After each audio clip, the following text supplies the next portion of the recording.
Hello, everybody, and welcome to Hellbent Holler Live. I'm your host, Jesse, and this is Joe. And I see that we have a lot of Hellbenders in the chat right now ready. So it is good to see everyone. And how are we doing tonight? Let's do a mic check. Let's make sure you guys can hear us.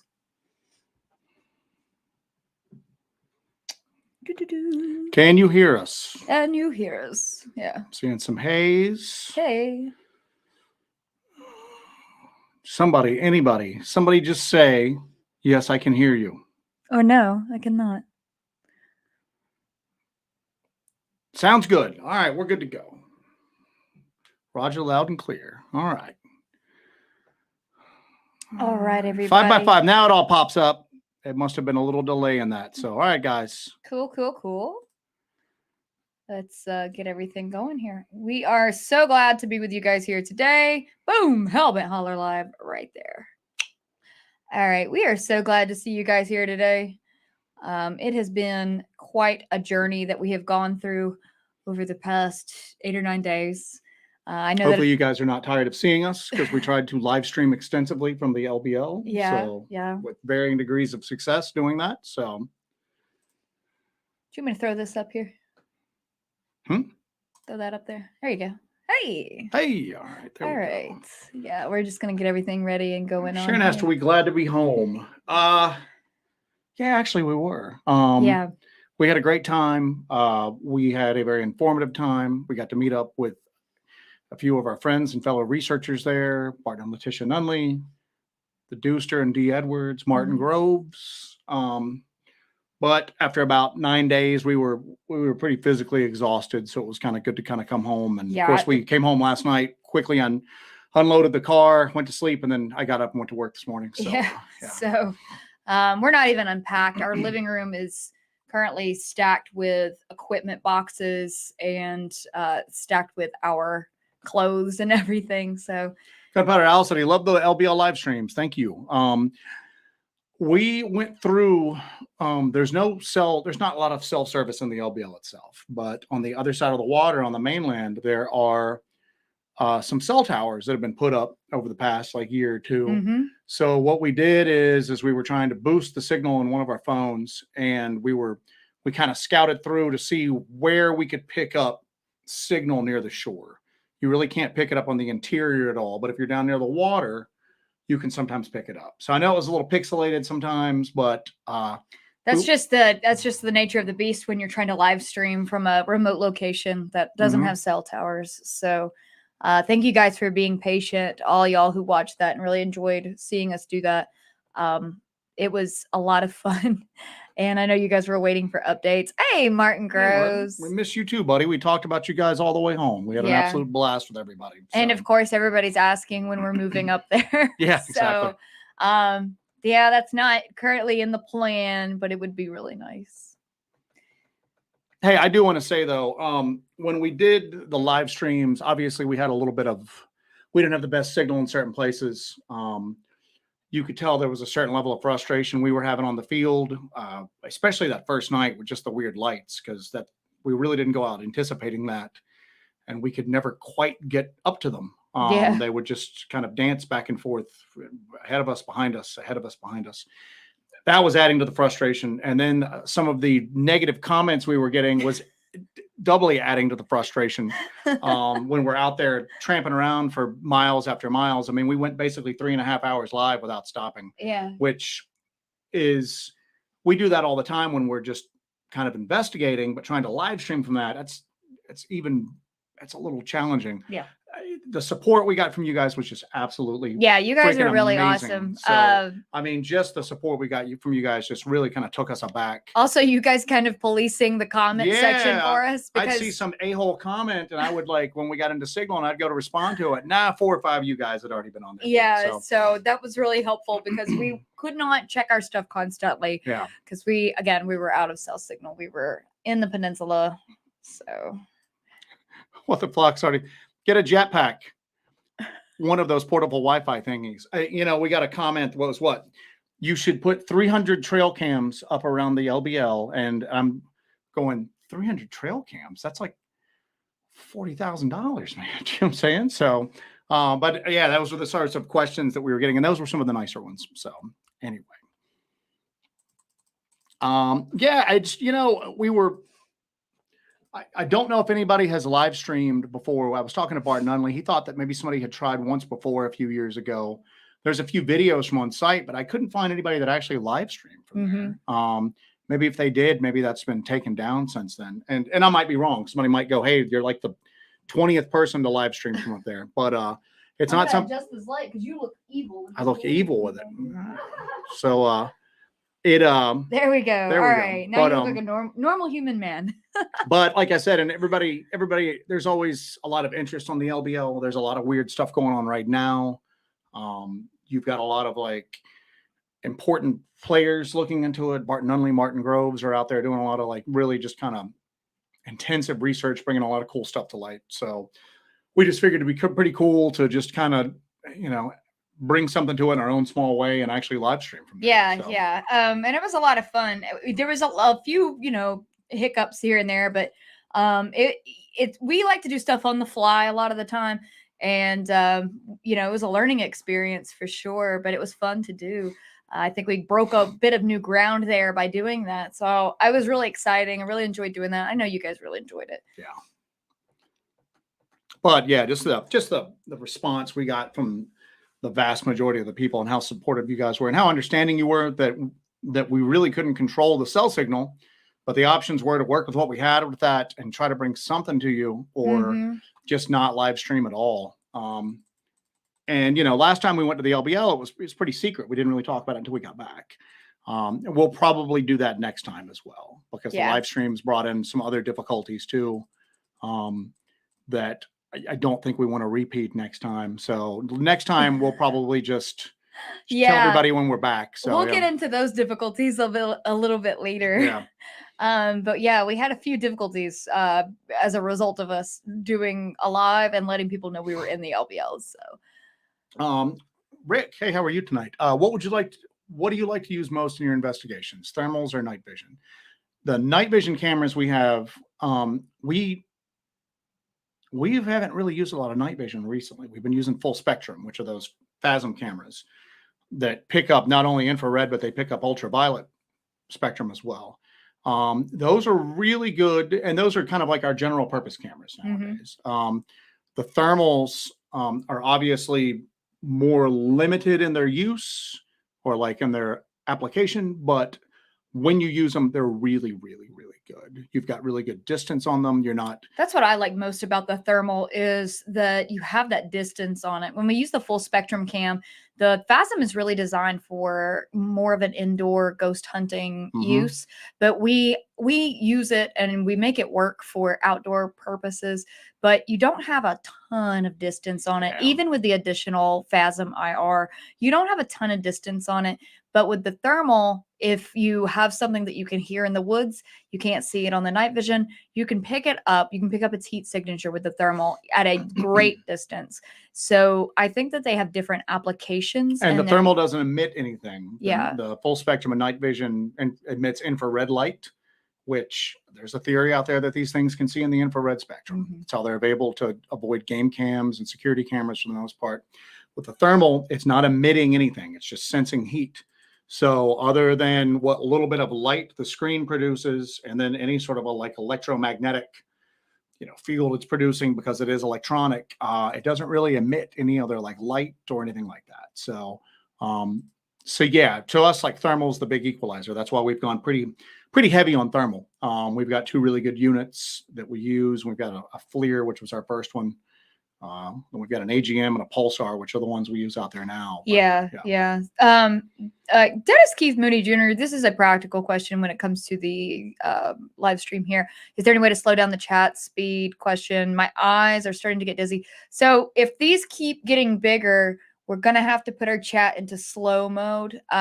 Maybe next week I'll do that. But until then, we'll put a lot of the main questions on here. We'll be a little behind on answering these questions too. But if these continue to get bigger, I'll put the chat into slow mode. That way you can kind of follow along a little easier if it gets a little too busy. And a lot of the chat too is for you guys to communicate back and forth to each other. And I know that gets to be a lot because these have grown pretty exponentially. Ghetto Yeti, you guys need to invest in silent shoes. The leaf comments what got me. That's what put me over the freaking edge. That's what drove him crazy. Yeah, it's what put me over the edge because I wasn't really looking at the chat. I mean, we're trying to walk through that area. There's barbed wire, old fencing. We know there's old wells out there that may or may not be capped, or the caps might not be there anymore. Yeah. Just the act of moving through there at night, it carries a certain amount of risk and difficulty. And now I'm trying to live stream. When we put videos up, I mean, you're looking at, like when Jesse puts out an hour-long video, that's 16 to 32, sometimes even longer, like, 3 days worth of footage that she's edited down to give you a more streamlined idea of what happened over that investigation. We're doing it in real time and we're trying not to curse. You know what I'm saying? So I looked down just as I happened to glance down at that. Although there was one lady, I can't remember her name, but I saw a comment and I thought she was dogging on us. I just like kind of ripped into her. And then she messaged us going, no, this is what I was saying. I'm a big supporter. I'm sorry. And I'm going, I just totally took that out of context. I cannot remember your name, ma'am. I think also I will probably find it and post to public, but I apologized to her and just went, listen, I'm sorry. That was just, I completely took that out of context. And I apologize. I was just so frustrated with those damn leaf comments, man. Moving through the woods with lights crunching on leaves, you'll never find anything. I think it's stressful when you're out there in the woods and we're trying to make sure that we have somewhat of a signal. We're trying to make sure that the chat is coming through. That way we know that we're actually still coming out to you guys. I think that in conjunction with that drove you over the edge a little bit. Yeah. But and then also we're fighting equipment as usual. So that's about it. Buy a satellite to monitor the area? Yeah, no problem. No problem. David Holly says, do you think y'all are videoed when y'all go into the areas which were supposed to be closed to you? So we know that there are cameras monitoring the LBL in certain areas. And cameras that you aren't really readily apparent to you, but you can tell that they're there through various ways. So yeah, we're filmed when we're out there. So we don't try to subvert anything. We don't try to be super sneaky about anything. We do not break the law at any time. We do not break the law at any time. But we don't break the law at any time. We're not trying to be sneaky. We go into all of the welcome stations and everything that's open, which a lot of stuff is closed this time of year. It doesn't open until season starts, which is in a couple weeks or in a week or so. A lot of that stuff is closed, but we always go into the Golden Pond Visitor Center about 3 times a day. Sometimes that many, just to kind of talk to people and just kind of, that's the best place to pee too. Instead of peeing in the woods, because we're going up and down the trace all day and we'll go up and down. So we'll stop into the Golden Pond Visitor Center. So, I mean, it's not like we're sneaking around out there. So we're not doing that, but we don't ever break the law. And we go into areas that we think are monitored, but are not, like, it's not readily apparent that they're monitored. But we go into these areas. I mean, we don't try to be sneaky about it. We don't knowingly break the law. No. We don't knowingly break the law. So Abnormal Investigations, glad you made it back safe. Hey, thanks. We're a big fan of your channel. So thanks for popping in on the chat tonight. So let's see through here. Squatch Talk.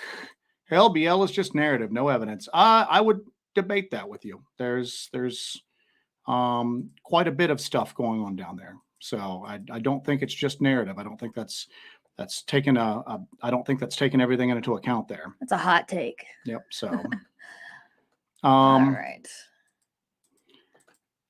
Did any of the park rangers try to pose as civilians and pry you for your intent? No, because we didn't really interact with anybody other than the people we met up there with.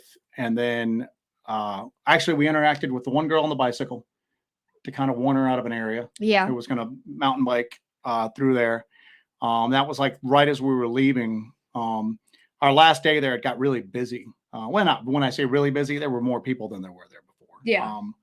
But we didn't really interact with anybody. We saw quite a few law enforcement this time, which we've never seen before, but we'll get into that. Yeah, we'll get into that a little bit later. The only people we really interacted with was the Nunleys, Dewey, Dee, and Martin. That's the only people we kind of talk to very much, other than when we were kind of pry a little bit into what was going on with the people at the welcome centers. So, Sam Burton, how are you? I was at the LBL in October 2021 and my video didn't come out. I was bummed. A lot of our video footage is not usable. We use GoPros for like daytime footage, and we started for the first time ever having like corrupted files like left and right. So I'm still trying to troubleshoot that to see what happened, but we ran into a very, very similar issue. So yeah. Hoodie UK says, Just Joe, do you guys ever get scared? Yes. Yes, we do. We're out in remote areas and really, really dangerous areas. And sometimes these areas are not just dangerous because of the cryptid activity.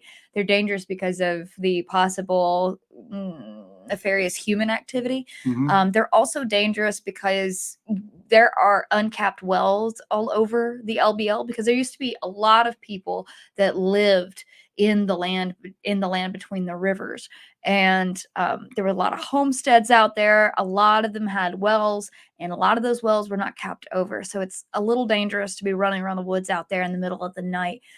There's also barbed wire. There's according to a few people, booby traps and stuff like that. So it's dangerous work, and we get kind of nervous about some of that, and we know when to fold them, like we know when to just accept that we shouldn't go into this area at this time, that it might be too dangerous, because we'd like to live to fight another day. So yeah, we do get scared for a variety of reasons. I mean, it's for me, it's like each of us has like our own different thing, like our own different threshold for it. If you've looked at some of our videos before, sometimes I've escorted Jessie back to the truck and had her started up and ready to go. And I'll go back in on the woods by myself after something that we've seen. That weird wolf thing that night that paced us out, or the night that she got bluff charged and something followed us out. Yeah. I went back in the woods solo to try to see if I could like get a better look at it. And then that way she had the car running. And that way, if I needed to run back, I could just jump in and get out. I have no problem with that. But then the night we saw that burning light, I didn't want to go anywhere near it, especially when I realized there was like figures beneath it. And it's weird because I still occasionally get like 2 or 3 messages a day on that. You cowards, if you wouldn't even go to the light, what do you expect? Because I'm not going to the light, man. I'm not going towards that light. I'm going towards the light. We run after the spook lights that we see, but this one was completely different. This was completely, when we see those little like floating orbs or will-o-wisps in the woods, we try to catch those all the time. This was something completely different. And then you add in the figures at the bottom. And then it gave off heat. I ain't getting Travis Walton, man. That ain't happening. You know what I'm saying? So no, I'm not going towards that. And that's all there is to it. I heard he wasn't a ginger before that incident. Yeah, but that incident took is his soul. So what happened. That's why he became a ginger. David Holly's going to put up a couple game cams out his research area in Southeast Oklahoma this weekend. Leave them up for a month. Yeah. We've never had any luck with game cams, actually. It's strange. We put them out all the time. I've never caught anything on a game cam that we've used. So. Nothing usable. Yeah, absolutely not. Rob S says, do you think all of the Rangers were for the Bumpus Mills activities? I don't know about Bumpus Mills and how this factors into that. The person that's you want to talk to about that's going to be Martin Groves, and when he comes out with his stuff, maybe we'll have him on our channel, or we've trying to convince him to get his own YouTube channel to start sharing some of the stuff. That'd be a freaking hit, wouldn't it? I mean, but so he's doing some stuff, and he's looking into it, and what you got to realize about Martin is that everybody has their own particular skill set in this sort of investigation. I think that if we're good at anything, it's good at thinking outside the box and taking like a novel approach to stuff sometimes. And using technology to our advantage. And then, being willing to kind of like go out there on foot and go into doing that. You got to remember who Martin Groves is. I mean, Martin Groves is not just a witness. Martin Groves is somebody with a very, very important and very, what's the word I'm looking for? Pivotal? No. He's gotten a lot of awards and whatnot. Decorated. Award win, decorated. There we go. Decorated law enforcement. You're going to give me a direction. Yeah, decorated law enforcement officer. So, and if you read Martin Groves' books, especially the latest one, he'll tell you he can go into these like really rural areas and he speaks the language. You know what I'm saying? And then, so he's bringing a level of investigation that I don't think anybody else can really bring right now that's actively doing this stuff. So he's looking into that. We do think that the Rangers were there for An incident. An incident. And we think that it was just weird. It was weird. And I know that there was some pushback on us talking about how some of the roads were closed and some of the activity that was going on. And people were talking about the postings on the LBL website, talking about hiking trails that were closed down from the hurricane. The hurricane happened in December of 2020. All those trails are open by now. Tornado, not a hurricane. Tornado, yeah. Sorry, tornado. But there was a constant evolving number of like closed roads, and nobody was quite sure what was going on when you talk to the visitor center. These are the people that are supposed to have the most updated information to tell you where you can and can't go to, and they didn't know what the hell was going on. They didn't know why certain roads were closed. They didn't know who all these people that were there. They didn't know why this was going on, and the best information they could give us was there are guards posted at certain roads. Don't go down those roads. Yeah. And I went, so if we don't see a guard, we're good to go. And Yes. she goes, I guess. And I'm like, I'm going to quote you on that in case we run into any problems. Yeah. But with the level of activity that was going on, if there are that many feral hogs there, you should see signs of hogs everywhere. There's hogs there, and we did see feral hog sign, but not to the level that you would assume, because they're getting hunted by something else. We found scat. We found a lot of big scat with hog hair in it, with hog bristles in it. And actually, we found several piles of that scat over near where Martin had his encounter that is chronicled in his book, Beasts Between the Rivers. Now, if you've been paying attention to Barton Nunley's channel, he's been talking to that wildlife biologist, and he says that hogs were released in there for these dogman, whatever these creatures are, to use as like a food source because the deer population is being hit by chronic wasting disease.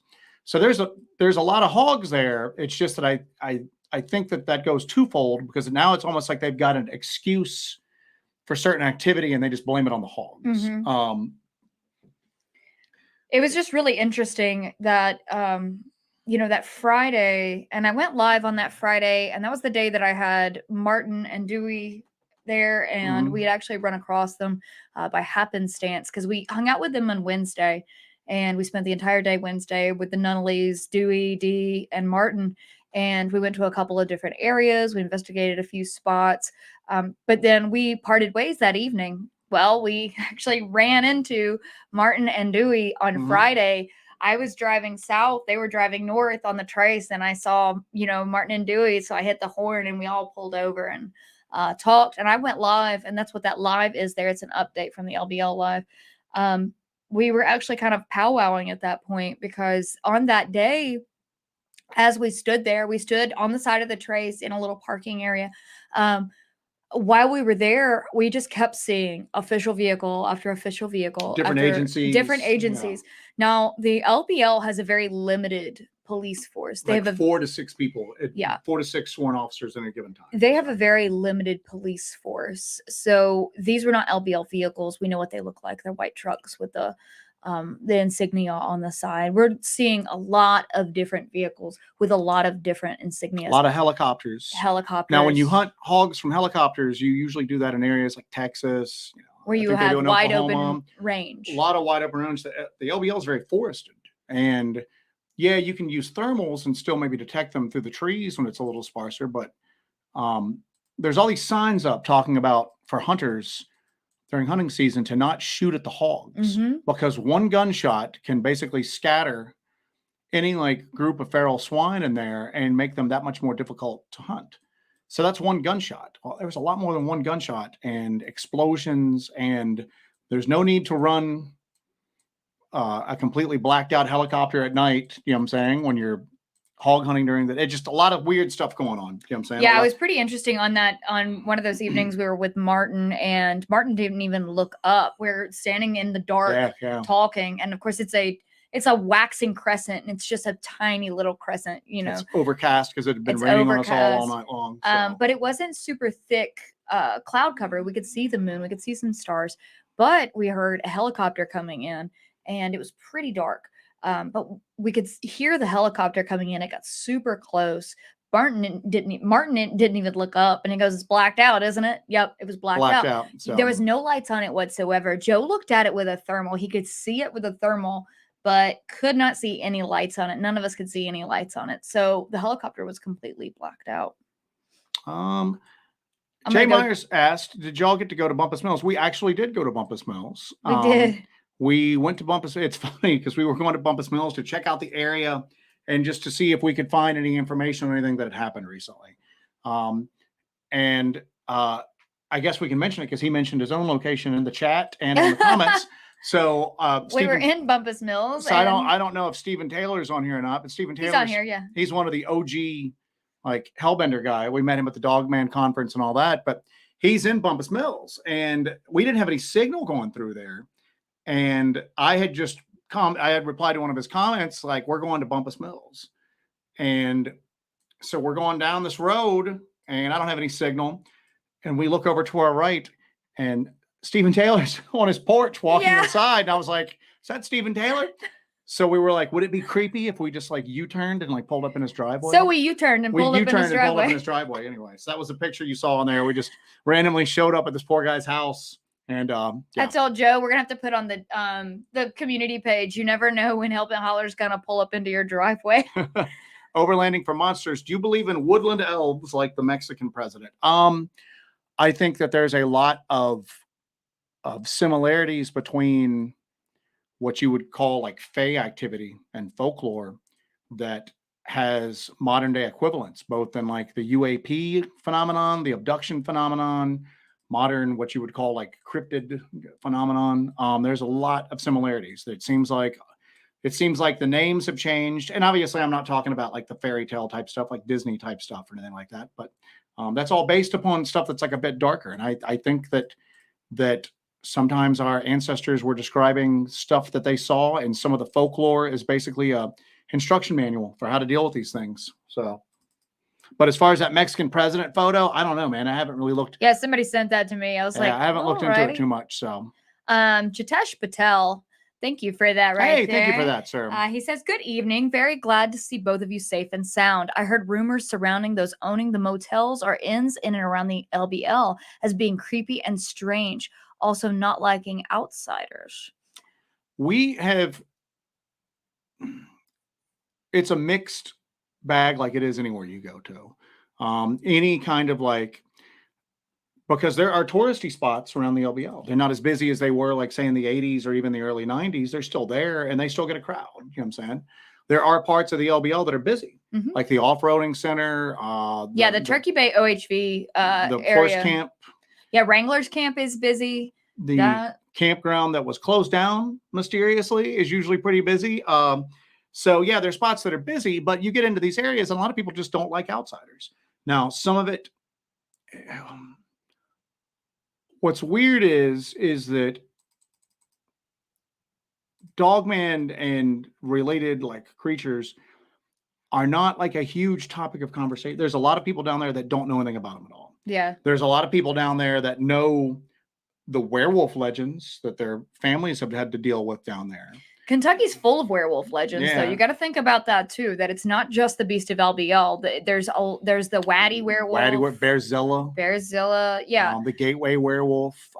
Kentucky has got like Bearilla. Is it Bearilla or Bearzilla? Bearilla. Bearilla. Yeah, I'm sorry. Did I say Bearzilla? Close enough.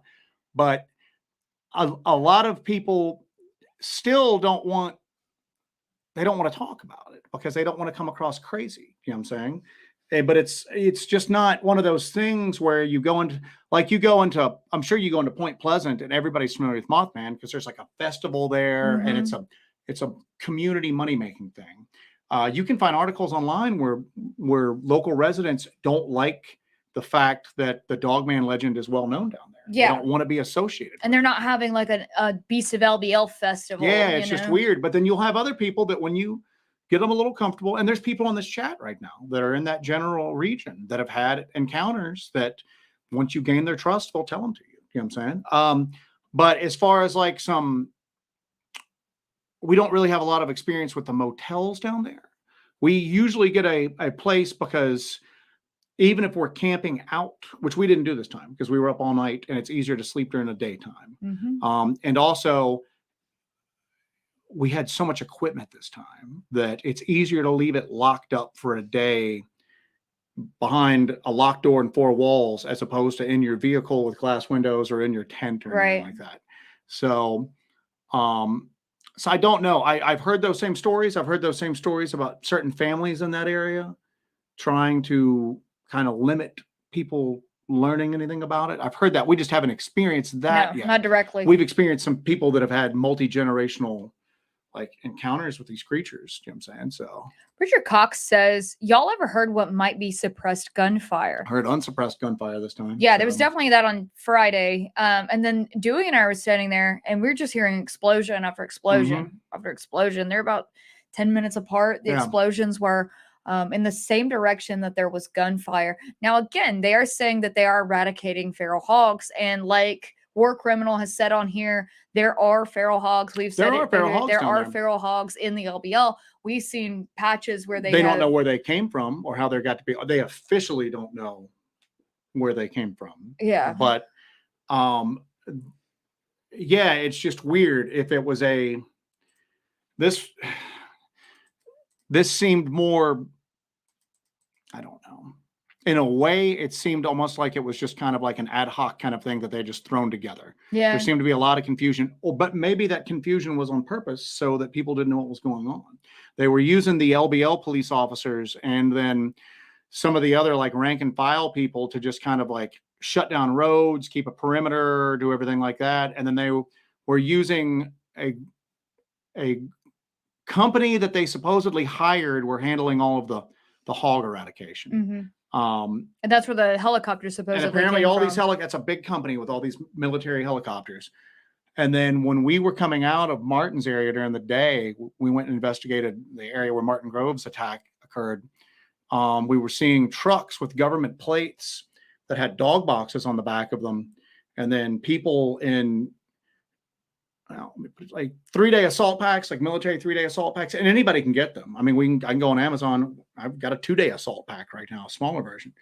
Anybody can get them, but all their gear was matched. Like all their gear was not individualized. These guys as if it may have been issued. It was issued. It was some sort of agency that was down there with dogs. And now that might have been part of the hog hunt, but it was just a lot of it was weird. And to me, I just kept going. In addition to feeding whatever in the LBL, these hogs also give them a very convenient excuse for gunfire, closing areas down. I mean, it'd be a perfect cover for that. Be a perfect cover. For sure. So yeah.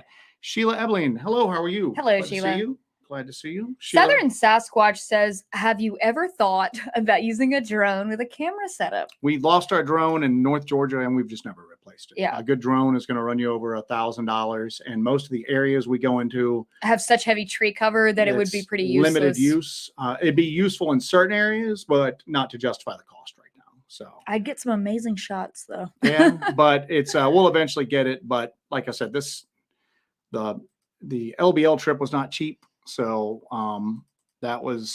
we'll eventually get one. And like I said, we had a decent one, but it became unresponsive in like an area in North Georgia. And then went into a tree. So. Jay Myers asks, in Bumpus Mills, did you go to the campsite? We did not. Actually, Martin Groves is doing some legwork on the Bumpus Mills case. So we just passed through. We didn't really do a lot. You can't get to the campground, that Piney. Now, the campground that is shut down in the LBL, which is at the very base of the LBL, it's near Dover. It's Piney Campground that's shut down. You can't get in there. We attempted to, and we failed. So that's been shut down for a couple of days. And there are lots of agencies from different states. A lot of outside agencies. We were seeing license plates. I saw a license plate from Arizona. So there's a lot of armed personnel from other states there. Yeah, that are coming in. We were spotting outside. Yeah. We were spotting a lot of outside license plates on official vehicles out there. DP asks, in retrospect, do you think the lights were trying to lead or direct you to something? I know you found the pottery right after the second time, then shortly you got the thermal. I don't know if they were trying to lead us somewhere or if it was just happenstance or if it was done just to frustrate us, because it was very frustrating. We were tired at that point. We'd been going for 3 hours nonstop, and they would be in front of us. And we'd go towards them, and then they would stop, and then they would appear behind us. So we'd go back that way, and then they would stop, and then they would appear in front of us again. Yeah. The pottery shard, I'm not sold on right now. That could have just been happenstance. That could have.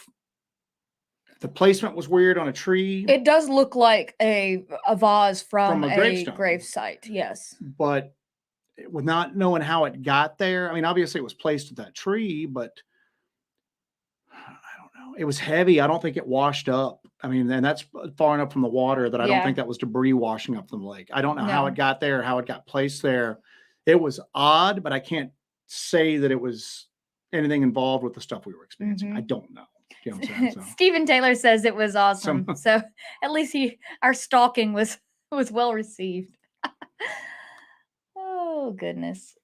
Roger G. Davis says, I was disappointed by a certain YouTuber's comments unneeded. I think that a lot of people are just, you don't usually see field investigations like that live. You just don't usually see them. Yeah. And a lot of times you're watching them, you're watching something heavily edited that's on network television. So I guess people just get used to that very sanitized, very produced end product, I guess I'd call it, because that's what they're giving. They're giving a product. They're trying to make entertaining TV shows to sell cat litter and, breakfast cereal for the commercials. So don't get those two mixed up. Don't get those two mixed up.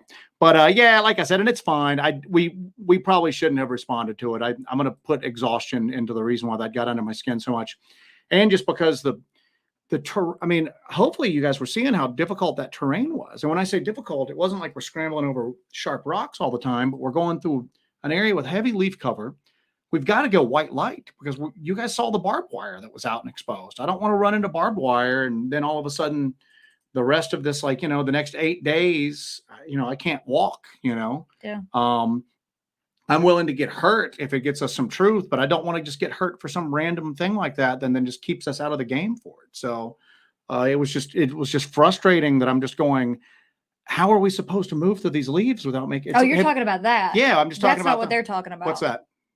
That's not what they're talking about. Are they talking about YouTube channels? Yeah. Yeah, YouTube channels. That's a whole nother freaking kettle of fish. What are you talking about? I thought he meant just like YouTube, members. No. Yeah, the other YouTube channel, I know of one.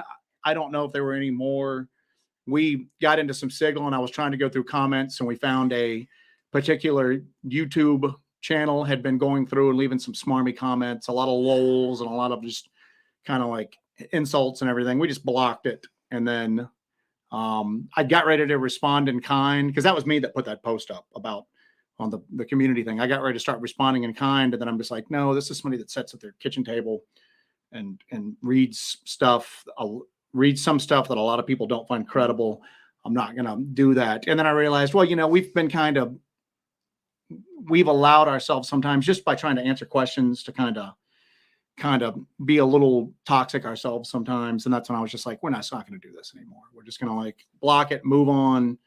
We're down here on the ground. The person that we know of at least was not. And if there might have even been more out there. It seems like some people got very Somebody upset. made a comment like, well, someone has already showed us that on the website, on the official website, these roads are closed down for a purpose. And I'm like, oh, okay.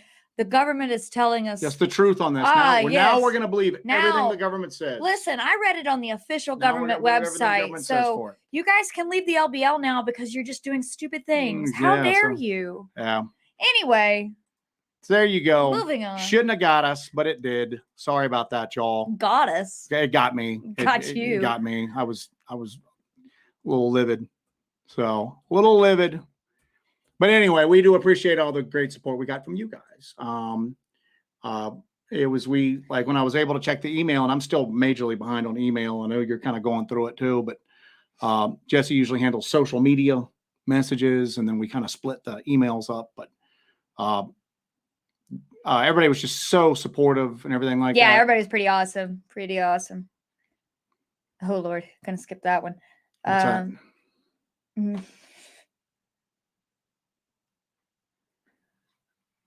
Oh yeah, we'll skip that one. So. That's a skip. Skip. Yeah, I'm trying to catch up with the chat right now.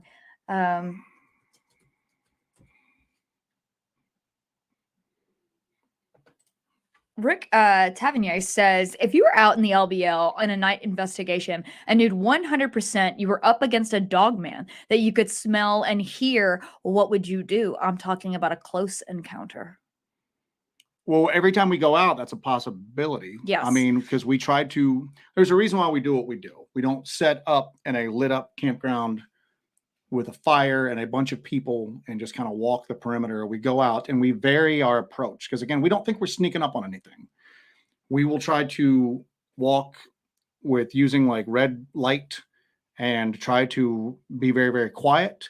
Other times we'll use white lights and we'll just talk normally, maybe a little too because loud. most of the people that have encounters are actually just going about their daily lives. They're not going sneaking through the woods. They're not sneaking around. They're not wearing ghillie suits, But, most of the people that actually have these encounters and actually see these creatures are behaving normally and going out wandering through the woods and stuff like that. We're going out at night because we feel like that's going to increase the chance. Fewer people seems to work best for us. Fewer people having movement, moving around. I don't know if it's making something curious, if it's ticking something off, making it angry, whatever, but we've had some luck. We haven't had that smoking gun yet, but we've had some luck. But that's always a possibility. I mean, Jesse got bluff charged that night. We caught it on camera.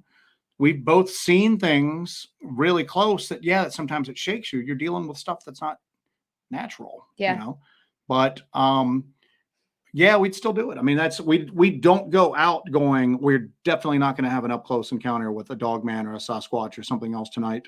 So we're going to go. So that's always a possibility. Yeah. So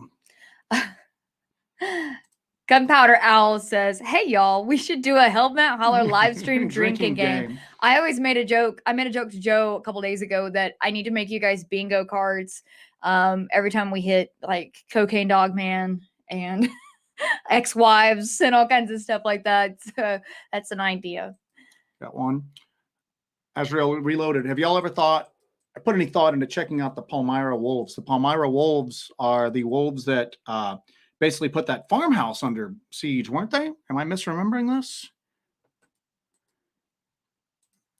They put a farm. Yeah, that's it. That's the one I'm doing. Yeah, the one up in Maine. They put a farmhouse under siege. Actually, he might even be on here tonight, but there's another researcher that doesn't really have much social media presence, that does a lot of stuff behind the scenes, was looking into that and was actually going to talk to the family. And then the family backed out, or the wife backed out at the last minute. I don't know that much about that area other than that case. And that's just because that case got so well known and seemed like it was a pretty credible encounter that these people had. If there's ongoing activity, I'd definitely like to look into it then. Let's go ahead and address this while we got it. Annabelle Schlatter, really want to know why you guys temporarily pulled the live stream down with Martin in it. Okay, so there's a couple of reasons why. Let me go first. Yeah, go ahead. That anger that we seem to generate with certain people by actually being in the LBL, and we obviously don't know who did it, but it seemed as if somebody had basically kind of doxed us, dropped a dime, and contacted the authorities down there and basically told them that we were down there doing some stuff that we shouldn't be doing. And we thought that was going to bring some extra attention onto us and then definitely onto the Deuster and Martin. So we killed that live stream and then we relocated real quick once we got word that had happened. Yes.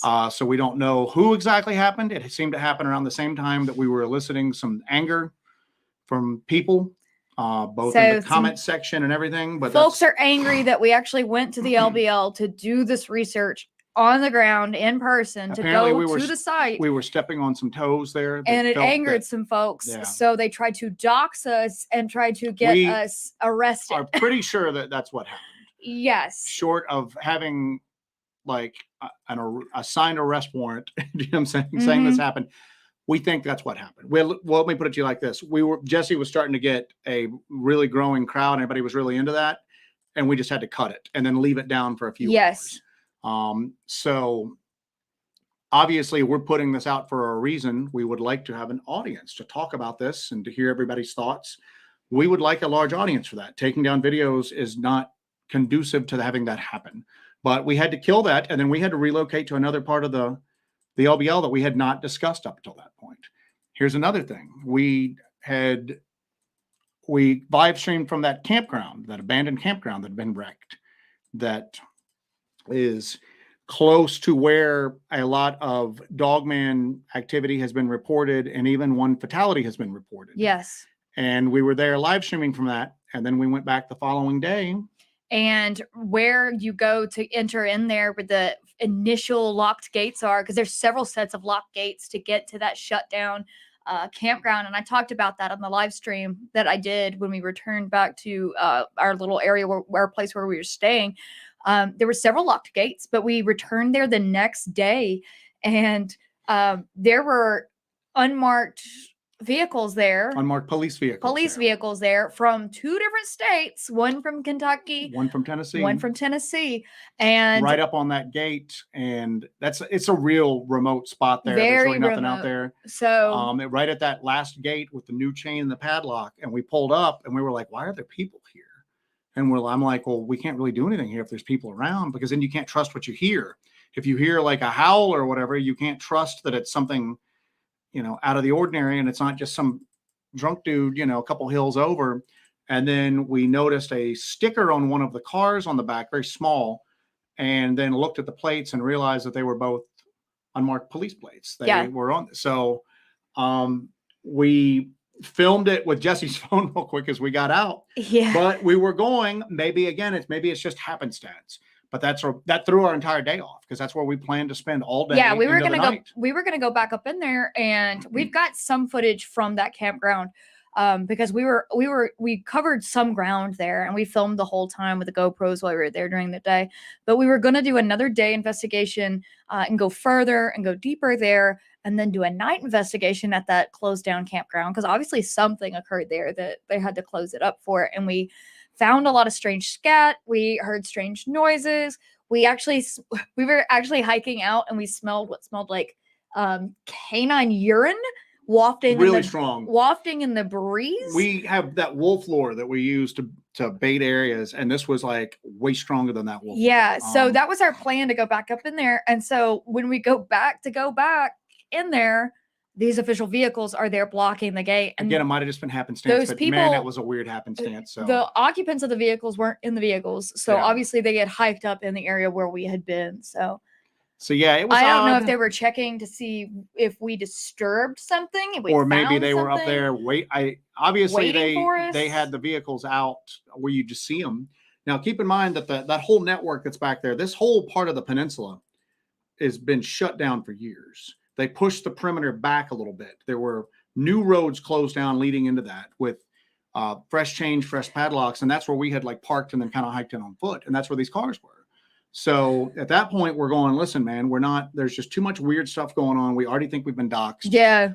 We're just not going down in here and run the risk of getting, all they've got to do is just kind of pick you up on, some unsubstantiated charges, keep you in jail for like a few days, and then let you out with it. Oh, I'm sorry. And our trip's done. It's time for us to go home. Yeah. So. And we just spent all of this money driving up there and staying up there. And then what do? They search our vehicle. They throw our, thermals on the ground and break our equipment. So yeah, we make a joke all the time, because it was that old SNL skit, the HSO, the heat is on. Yeah, the heat was on. I kept saying, Joe, the HSO. And he's like, what? I was like, the HSO. So yeah, we were like, all right, we're out. So we got a lot of good footage. Oh, my cousin is on here.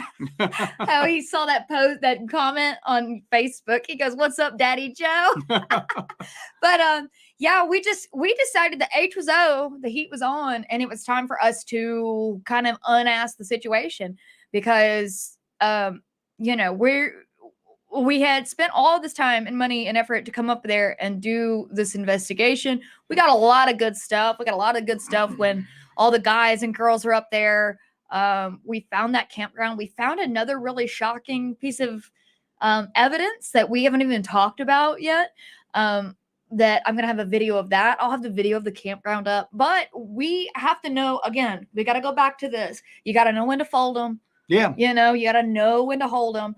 It's all about risk management with it. Yeah, because we have got to be able to go back out there and be able to do this work again. We can't just walk in there and look at a federal official and be like, no, I will find the Dogman despite your efforts. At that point, it's just a different game at that point. And it's weird because you start to kind of get conspiratorial at that point. We're not trying to be overly paranoid, though I guess we are paranoid at times. Hey, you have to be paranoid. I'm just going, I'm going, did somebody really just call in and like dox But us? that's also why in the future, when we go to the LBL, we're not going to tell you. I mean, as far you as guys will know about it when we get back. we might do an So- LBL live stream that very last night we're there, and then just get in the car and leave the state. But as far as like doing them throughout the week, that was the thing, is that we really wanted to kind of share it with people, and because there's a lot of interest in it. You know what I'm saying? And trust me, it's difficult to do that. You know, it's not easy to do that, and it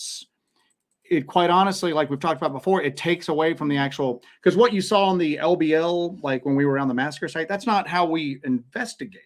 Yeah. That's basically us kind of being photojournalists at that point. Yeah. And walking around hoping we run into something so we can share it with people, because y'all don't want to see 2 hours of me taking baseline readings or Jesse going around and like checking, like, you know, barometric pressure and temperature and everything like that. I mean, we basically, so what happens is if we spend 3 hours doing that, that's 3 hours we can't spend on the actual investigative part. Yeah. So that was it's important. It right? was, So, I thought it was fun to it do was that. fun too. And again, we had a ball doing it. Man, Yeah. so. And we wanted to like bring you guys with us. You know, you guys mean a lot to us. The Hellbenders mean the world to us. And we went. And that's not fake. We literally, when we were at our lowest, having like a really bad time there, we were back getting some equipment up. We're looking at messages and I was going, man, this has really meant a lot to us. Some of the support we got through there. Yeah. I've got people like messaging us going, hey, can we like help with expenses? We can do with this, we can do with that. And I'm just going, it kind of lifted our spirits up when we needed it the most. It was, you know. So. Oh, speaking of which, what the flock for future thank boots you. on the ground, dope investigations. And Hey, thank you, sir. Thank Appreciate you. that. I'm just glad that these super chats are not going towards our lawyer fees and bail money. Yeah, exactly right. So, yeah, that's what I'm happy about for sure. Shy, hello, Shy. I want the lights to be paranormal, but have the lightning bug theory been tossed around? They aren't common this time of the year, but it's been known to happen. If we were seeing lightning bug activity, looks much different than what we're witnessing out there. Because you would see like a light up, float across, light up kind of thing. This was like stationary, and then it started to looks nothing like fireflies move about, I guess. All. Nothing like, it just doesn't look anything like it at all. And that's my thing, is that I can't tell you what it is, but I can tell you what it ain't. You know what I'm saying? It's not a bioluminescent insect. If it is, then those are insects. Those insects should be studied because they're behaving in a manner that's not, you know, similar to like other insects of that type. We need to capture these insects. Yeah, we're Hellbent Holler Insect Edition. But they're not headlamps or flashlights or LED lanterns or propane lanterns or torches, or maybe you could tape off most of a glow stick and just have a small section of the glow stick pointing out and then keep it. I like when Joe goes on these like these rambling trying to do it, but it's not easily theoretical. It's not easily explained, but I can tell you it's none of those things, but I don't know what it is. Yeah. You know what I'm saying? But they've been around forever. Native Americans were witnessing this before there were, you know, glow sticks and LED lanterns. That's the same thing with the Brown Mountain Lights. Yeah, so. You know, Cowboy 5 Rings. Thank you for that, my friend. Thank you, sir. Appreciate that. I appreciate that. MK Ultra hiking and gear review. We enjoyed your last video. Yeah. If you guys haven't checked, if you guys are into outdoor stuff or hiking, or just a weirdo who likes outdoor stuff and hiking, I was about to say some of the strangest comedy that I just absolutely love watching. Yes, so very surreal. I find MK Ultra hiking hilarious. I think he's our just friend so Carlito funny. is on. Hello, Carlito. Hello, Carlito. So, Gunpowder Owl, thank you for the $10, my friend. Down payment on part ownership of Dogman Piss Whiskey brand. Don't laugh, you know it's a good idea. Dogman Piss Whiskey brand, the finest and strongest whiskey in the LBL. You know what's weird about these, like the way these chats have kind of morphed into? Tell me. Because I'll go into other like chats, and it's people just going, "Oh, it's raining here today, you know. Oh, it's raining here too." You know what I'm saying? We've got people in here complaining about ex-wives, the constant just arsenal of jokes that grows a little bit every week, cocaine, Dogman, the mules, all of that stuff. Dogman Piss Whiskey brand. Yep. Oh, goodness. Wow. Well, that's great. Thanks, everybody. Here we go. disguised park rangers watching too much. I just what lurks beneath you that I know that the park ranger thing. Oh my gosh. Yeah, has been the big with like all the AI artwork, and that's what we were laughing about because that's like the big thing now. And then Bart Nunnally, I mean, he's not a park ranger, but he's somebody who's employed by the Park Service to be a wildlife biologist, comes out for real and does it. And it's weird, but yeah, no, I mean, we didn't see any disguised park rangers. The unmarked cars were weird. Yeah, certainly no park rangers ready to spill the beans or anything like that. Yeah, we did see a lot. We saw the unmarked cars. We didn't see like there wasn't like a guy in brand new hiking gear that walked up and said, "Hello, fellow Dogman enthusiasts." Abnormal Investigations has a good comment, and I'm insanely behind on the chat. Whoa, I'm really behind on the chat. Yeah, you're really behind. That's okay. Oh, that's right.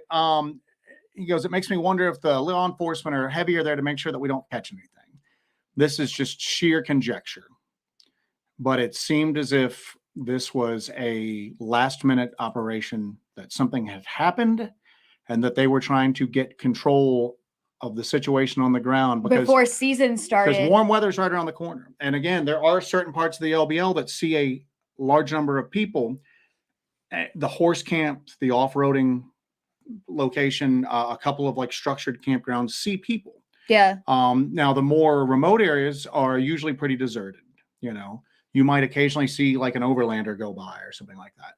But it seemed to us that there was a certain level of, and I know we're reading into this to a certain extent, but a certain level of just desperation, and like this was done at the last minute, and there was a lot of miscommunication, and it was like we've got to get a handle on this. Something. Was kind of the and the we're going to hunt some hogs. Yeah. Was the convenient excuse for that, because season is starting very, very soon. It's getting warmer. You're going to have more people on the peninsula, and the OHV section is huge. It's very, very popular. Abnormal Investigations also follows up later on. I know you're way behind. That's fine because you're the middle of the chat guy. You can catch us up. I'll do the end. You go to the end. He also says you have to be cautious because if they trespass you, you're done. We said those exact words. That's exactly what we said because we're like, okay, we really like doing the LBL. We like going to the LBL. We love going there. We love it there.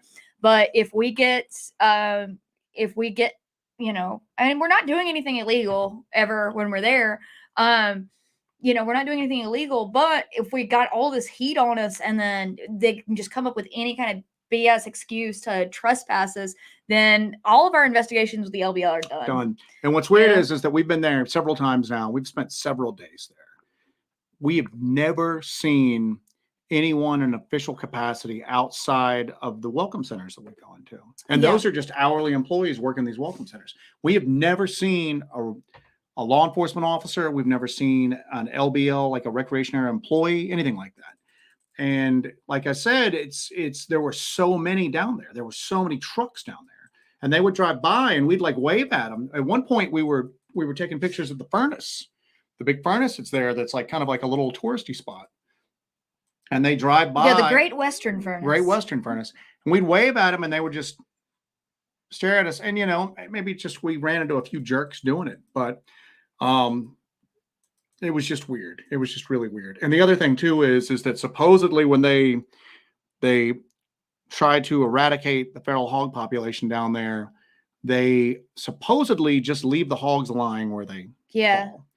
And we went into the areas that they had closed off, and there's no real sign of hog there, and there definitely weren't any piles of dead hogs anywhere. So I'm not sure what all that means, but I'm pretty sure I know what it means. I think that they use the hogs as a convenient excuse that in addition to being a food source for whatever it is down there, now they've got an excuse to fly helicopters around and open gunfire and explosions. And you got the explosions on camera, didn't you? I might have, maybe in that live stream, maybe in the background, you might be able to hear one. I'll watch that live stream again. I know that Dewey and I just kept looking at each other and going, there it goes again. There it goes again. Yeah, it was pretty, but it was like clockwork. Finding the track where I went, never mind, crackheads are everywhere. I was parked out in BFE, sleeping in a truck, and a crackhead looked in the window. On our last, 2 trips ago, was shortly after the tornado that went through there in late 2021. and we were finding abandoned vehicles and abandoned tents and campsites and all that. And we had people that were local telling us that some people had been displaced because of the tornado, and they were living on the outskirts of the LBL, and that they were going missing. And we were kind of going, well, is there like a paranormal, or like a cryptid culprit involved in this, or is it just a lot of the shadiness that's going on? Because it was pretty shady areas you'd walk up into. This time we didn't see any of that at all. We didn't see any of that at all. We didn't really see, we found evidence that people had been in there, but we didn't see the abandoned vehicles that we saw last time. All that's been cleaned out. Yeah. So, we went to a couple areas where we knew we had seen abandoned vehicles before and they were gone. I have to hit this. Deborah Stewart, thank you so much for that. Justin Joe, sounds so exciting. Keep doing your thing. Stay safe. You're already smart. LOL. They're in the chat. They're pretty riled up in the chat. I will say that some folks in the chat are pretty riled up about the dime dropping. And it's that may have there's occurred. No way to say how it happened. Exactly what happened. Yeah. There's no way to say exactly what happened, but we were concerned enough that we killed everything and relocated to a different spot and completely changed. Yeah, we just did. Somebody said that there was like a comment about that they got pissed off about somebody said something. I'm trying to find it. Something about eye candy. Listen, if you guys are going to objectify Joe, you know what? If that's my purpose here, it's my purpose here. I'm willing to take one for the team. So, somebody in the chat made a comment about eye candy? No, somebody in the chat was like angry that somebody said something. We really ticked a lot of people. Well, I can't say a lot of people off. We ticked some people off by just being there. Yeah. I mean, and it was weird because there are people who do nothing but compile witness accounts that add a lot to the search for this stuff. Yes. You know what I'm saying? People because who that's chronicle and gather data. It's important to do that. Yeah, that's important. And we've never really downplayed that. But this very strange scarcity mentality is very, very disturbing. You guys are, most of our Hellbenders are also subscribed and really enjoy watching other channels, and we encourage you to do that. There's a lot of great other channels. Abnormal Investigations, he collects stories. He has a great channel. You guys Barton Nunley's on here. And if Barton's got good, if you're interested in the LBL and you're the slightest bit interested in the stuff we do, go over to Barton's channel when we're done. Don't leave now. Don't leave now. But go to Barton's channel when you're done and subscribe. And we want to see the more people that are involved in this stuff, and the more people that are interested in this stuff, and the more people that have a foundation of what is actually going on, the better off we all are. And it's not, it was just weird to kind of catch that. And it wasn't even that we had different theories, or maybe we were positing things that people disagree with. It was just the simple fact that we were there on the ground, and it just seemed to really strike a chord with some people that were like, who are these people and why are they?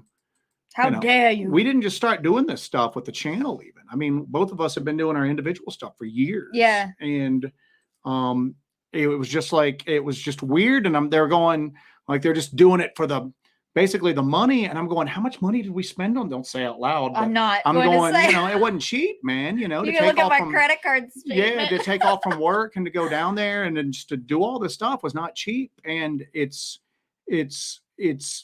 we appreciate all the support we get, but we're operating at a deficit. And at the same token, it doesn't matter. No, because we love doing this. We work regular jobs in order to be able to fund this stuff. Yeah. In order to be able to do this stuff.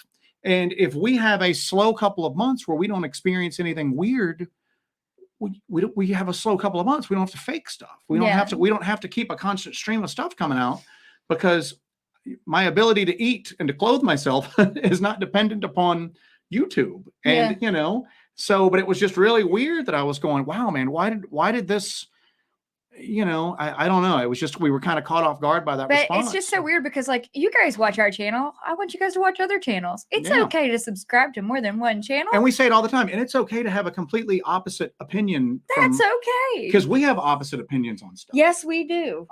And it's okay. And to have opposite opinions and to just. And I want you guys to subscribe to like all the paranormal and crypto channels and enjoy watching them.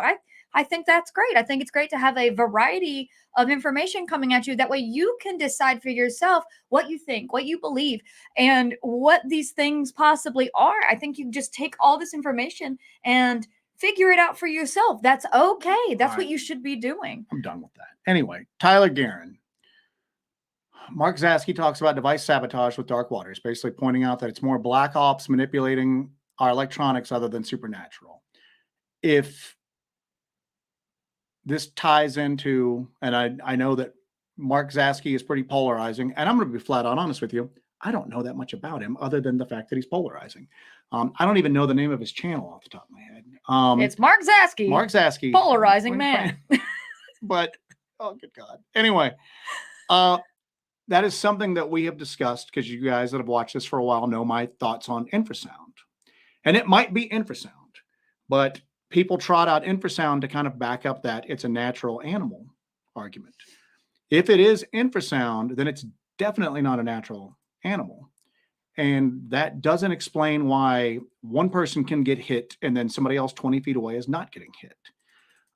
In order to be able to, that's basically like me talking to the camera right now, but Jesse can't hear me. I just selectively block him out. That's not how sound waves work. And one of the things I've thought about is that if the equipment we've invested in starts picking up a discernible pattern of infrasound that goes hand in hand with anomalous activity, then that definitely means it ain't a natural animal, because no natural animal could do that. So what is it? It's either an unnatural creature, meaning that it's not necessarily from our world, reality, dimension, whatever you want to look at it, or is it the result of some sort of technology? Is it black ops technology that opens up a whole nother kettle of fish? If it's something coming from somewhere else, maybe they have their own indigenous technology that just works. We don't know how. I'm sitting here saying that's not how sound works. Maybe sound does work like that we just don't know that if you treat it the right way or you do it the right way, and we just don't know it yet. So I can't say that it's pointing out that it's black ops, but I say that raises the question, and black ops might be one of the possible answers. Yeah. Point, so Kim Drescher, thank you for the $10. Join Jesse. You are touching nerves. Thus the haters and the doxers. Keep up the good work. We are, Kim. We are going to keep it up. We can't hold us down. That's for sure. If there is nothing if we are not tenacious, we will keep on keeping on. That's for sure. Pork and Beans, Martin is the man, most honest, believable Dogman encounter I've heard. I'm telling you right now is that if you guys enjoy our stuff, a lot of what we are able to do is because of the support from a few people out there. Martin Groves, Barton Nunley has been just, I'm telling you right now, Barton Nunley the flow of information between the three of us about this stuff has been like amazing. And, you talk about people that maybe don't approach this topic with the most maturity, but then you've got people on the flip side like that, you know what I'm saying, that have been extremely just helpful to just basically at the end of the day, Martin Grove's a rock star right now. You know what I'm saying? Barton Nunley literally wrote the book. I mean, he wrote the book, and Humanoids, and we're just a couple of schlubs out of nowhere, and they have been just so kind and welcoming to us. And so let's focus on the good a little bit. Absolutely. But again, I say it all the time, Martin Groves is the most believable person as far as this goes. You can't really find a parallel in any field of high strangeness that matches up to Martin Groves. Because again, Martin Groves is not somebody that goes, I was a federal police officer, but I can't really go into the details. Martin Groves lists the damn department he works for and the years he worked there. And I was this, and here I am, and this is who I am. And you can talk to him and he will just flat out tell you how it is. And then now that he is starting to come forward, if you haven't read his new book, he talks a lot about the fact that since his encounter behind the scenes, he's been researching this stuff. He's been talking to other witnesses. He's been gathering data. And because of the connections that he has, he's able to do stuff that a lot of us aren't able to do. You know what I'm saying? So, and we're really lucky that he's willing to kind of now. And he's got the skill sets that a lot of us don't have. Yeah, he's got the skill set that a lot of us don't just have. I mean, you got to be honest about your limitations about stuff. I know the stuff that I think that we're pretty good at, but we can't do some of the stuff Martin Groves does. I can't walk into a sheriff's office and start asking questions. That's for sure. And have them take us seriously. We can't do some of the stuff that Barton Nunley does. We can't jump into damn holes like Barton Nunley does. Yeah. You'll see the footage, that hole that we found at Station 16. Don't give away everything. Well, you'll see the footage, and it's pretty cool. So, Nelly jumps right into it. Jumped right into the damn thing. So, Mark Troll says, headed to Murphy, North Carolina this weekend. Do y'all know of any kind of strange activity out that way? We drove through Murphy on our way up to the LBL, and we saw a place where you can buy guns, and it's a gun store and a pharmacy. For gun store, get your refills and reloads here is what the logo of that place was. So yeah, if we weren't exhausted, we probably would have turned around and done it. Gunpowder Owl, the guys at Wild, when we were talking about people getting radiation exposure from being around orbs, might be a very good idea not to approach a light like the one y'all saw. There is some stuff that has come out. Let me reference my 8 million open tabs that I have on my phone. All right. So along with a lot of the stuff that's been released. Oh, wow. Did this page disappear? Okay. In the meantime, if you'll have that there, you can bring it back up. I'll answer some of these. Shelly Vidal says, do they actually have horse camps there? Horse camp there. Yeah, there is the Wranglers camp, and it's near Golden Pond, which is in the center of the peninsula. And it's so nice. I actually took pictures of it. My cousin she does barrel racing and stuff. So it's actually a really nice horse camp. It's really, really nice, but they have a lot of lighting over there. And, we think that might be, or that Martin hypothesizes all that lighting is to keep some things out to protect the horses. So a lot of people get offended when you try to draw parallels between different aspects of high strangeness. People get irritated that you maybe will associate Sasquatch with UFOs or hauntings with Dogman. I don't know, but what Gunpowder Owl is referring to is that there have been cases of people who have had close interaction with UAPs, UFOs, orbs, whatever you want to call them, and have suffered both short-term and long-term physical effects from it. That some of them are able. It's demonstrable. You can look at it and see that this person is suffering from a similar set of symptoms that this person is, who had a similar experience on the other side of the country. That's how Gary Nolan got involved with the UAP project. Gary Nolan is like our man right now. Gary Nolan was brought in because they wanted him to look at that government personnel that had suffered physical effects by their contact with UAPs. And that's where he discovered that a lot of it is very similar with Havana syndrome. So Havana syndrome went from being, they thought, the result of sonic weaponry to being the result of some sort of EMF or RF weaponry, which is one of the other things that kind of buttresses up my opinions on what is actually affecting these people.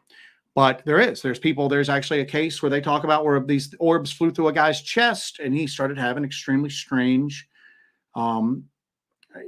just chronic ailments afterwards. For those of you that watch the Skinwalker Ranch show, there's talks about it there, that people have experiences there and then they start having medical conditions. I'll be honest with you, that was not what was going through my mind at that point. What was going through my mind at that point was we were seeing figures, or what looked like figures, around the light, and I couldn't tell what they were, if they were people or if they were something else.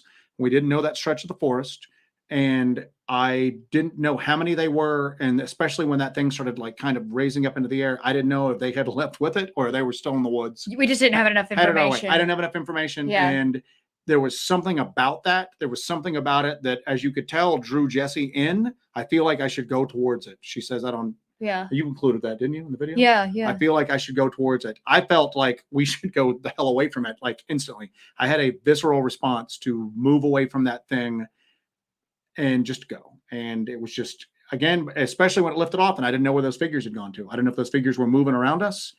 If we had to run, which way we were going to run. We hadn't scouted that area out in the daytime yet. So. Thank you, Deanna Cusimano, Montana, Bigfoot country. I appreciate that. That was worth $19 right there. Deanna Cusimano, Montana, Bigfoot country. All right, so thank you so much for that. We really appreciate that. Supporting the channel, paying our attorney fees.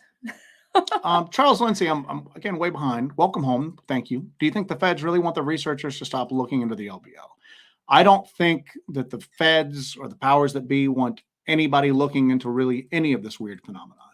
Again, we talk about it back in the 50s and the 60s. There were Air Force intelligence personnel infiltrating UFO groups, keeping tabs on people, stirring up drama, causing a lot of infighting, hoping that the group would eventually kind of like break apart and dissolve. What does that sound like? Every social media Bigfoot Dogman group out there.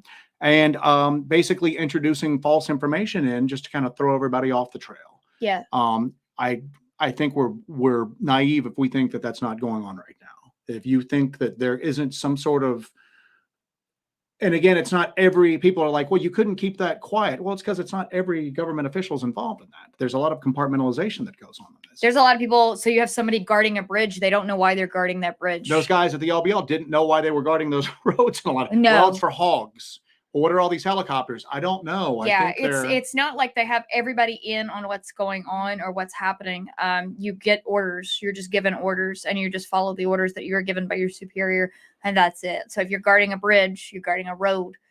You don't know why. You just know that you have to make sure nobody goes down this road or goes across this bridge. So it's not like, all right, here's the deal, everybody. We've got these 9-foot-tall humanoid canine-like creatures. We're gonna be dropping bombs on them and then shooting them. So don't tell nobody now. Y'all keep quiet about it. So speaking of which, Kaiju Ninja 1985 says, do you think there are Dogman kill squads? I can't. It's like this. It's like people talk about UFO crash recovery teams. And everybody's like, well, they could never keep it 100% quiet. Okay.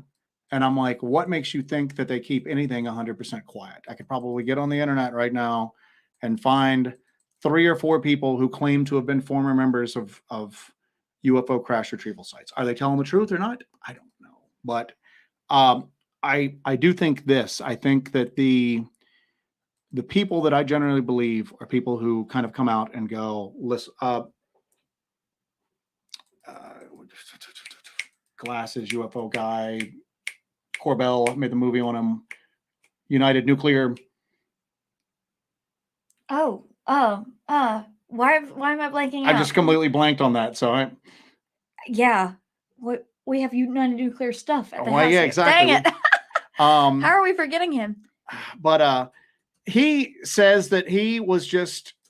What is happening to me here, man? We drove Bob Lazar. Bob Good Lazar. God. Right, yes. Bob Lazar. We drove we're tired. Quite a distance. But Bob Lazar will tell you, whether you believe him or not, he'll just go, this is what I saw, and I don't know anything other than what I saw. I can hypothesize about things based upon what I saw, but I can just tell you what I saw. I think that if there were people who were that keyed in to where they knew literally every aspect of what's going on, I don't think they'd be allowed to talk. And you don't even see that with the UAP. Like you've got like fighter pilots like Commander Fravor, who had a very limited, I mean, he saw it for a while, but that's just a very narrow sliver of it. And all he can tell you is what he saw. He definitely doesn't really know anything beyond what he saw. You don't really see anybody coming out going, I'm part of like MJ-12. Here's what's going on. I don't know. It's possible at the same token, though. I mean, I guess it's up to everybody to kind of like look at it and listen to it and think if you think that, in my mind, somebody who's got that much information, if they're trying to keep it under wraps, I think they let people come. I think they probably drop false trails out sometimes with stuff. Yeah, the red herrings. Absolutely. Yeah, absolutely. So I don't know. I mean, it's. I've dismissed stuff before, and then when I learned more about it, I've gone, maybe that's possible. So yeah. Doug B, thank you very much. We really appreciate it. He says it's like what Les Stroud said about Todd Standing. Think what you want, but he's out there. You're out there. We are out there. Yeah, and I just you can look at our work and you can see for yourself what we've done, where we've gone, and what we do. And I hope that you guys see that our intentions and our purpose is honest and upfront, and that we are doing our best. Doing my best. What are you laughing about? Just Kaya. They released Lindsay Lohan. I don't even know what that's in reference to. I just thought it was funny. So Letitia Nunley's talking about that. That black helicopter that went over us was weird. We heard the helicopter and we're looking around and somebody said, I can't remember who said it. Somebody goes, I don't see it. Martin Groves doesn't even lift his head. Martin's just like, you won't see it. It's blacked out. And we're all just like, oh, there's a helicopter on somewhere. And I had a thermal scope with me and I caught it on the thermal scope. And so I know exactly where it's at. It's circling, but there's no lights coming off of it. Hogs are not running like counterintelligence operations at night. There's no hogs out there that are going, oh, there's a helicopter in the sky. I see it. All right, guys, tomorrow we need to do this. So I don't really see why they were running blacked out helicopters over the LBL. And they circled us, what, 2 times? Is that what it seemed like? 2 or 3 times? So it was just weird. It was just weird. But it was blacked out. Martin called it without even looking up. So. They're all talking, because I made that joke about you being a piece of meat. They're all talking about you need to start an OnlyFans to fund our research. Yeah. Give the people what they want. That's what I always say. So we can make a calendar to raise money for the for the new drone. A bone for a drone. And we're done. And we're done here. All right. Thanks for coming in tonight, guys. We'll see you next week. So, all right. I'm trying to catch up too. I'm towards the bottom. Why don't you go all the way towards the bottom, work your way back, and I'll keep working my way up. So I don't know if that's possible, Joe. All right. Did I say thank you for this? Thank him again. It don't hurt you. There you go. Well, thank her again. Why We'll not? thank her again. If I can click, I can't click on it. It's not working. It's not Deborah working. Stewart, I'm assuming that you thanked her, but thank her again, man. Yes. I can't get it to come up on the screen, Don't however. be, like, unthankful. I'm not unthankful. It sounds pretty unthankful to me. So Jesus Christ. I'm going to pimp you out to all these horny dogman housewives. Horny dogman housewives. Horny dogman housewives.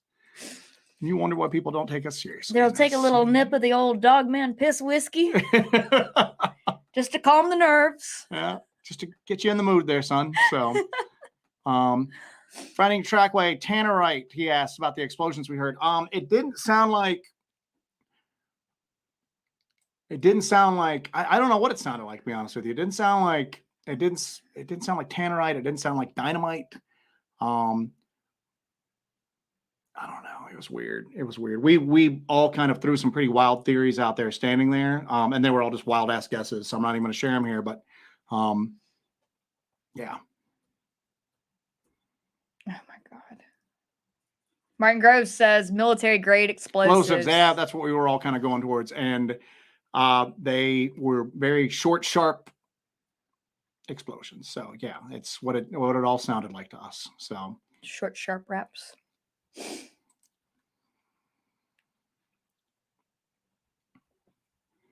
I don't know what this is. Did it sound like a bunny cannon?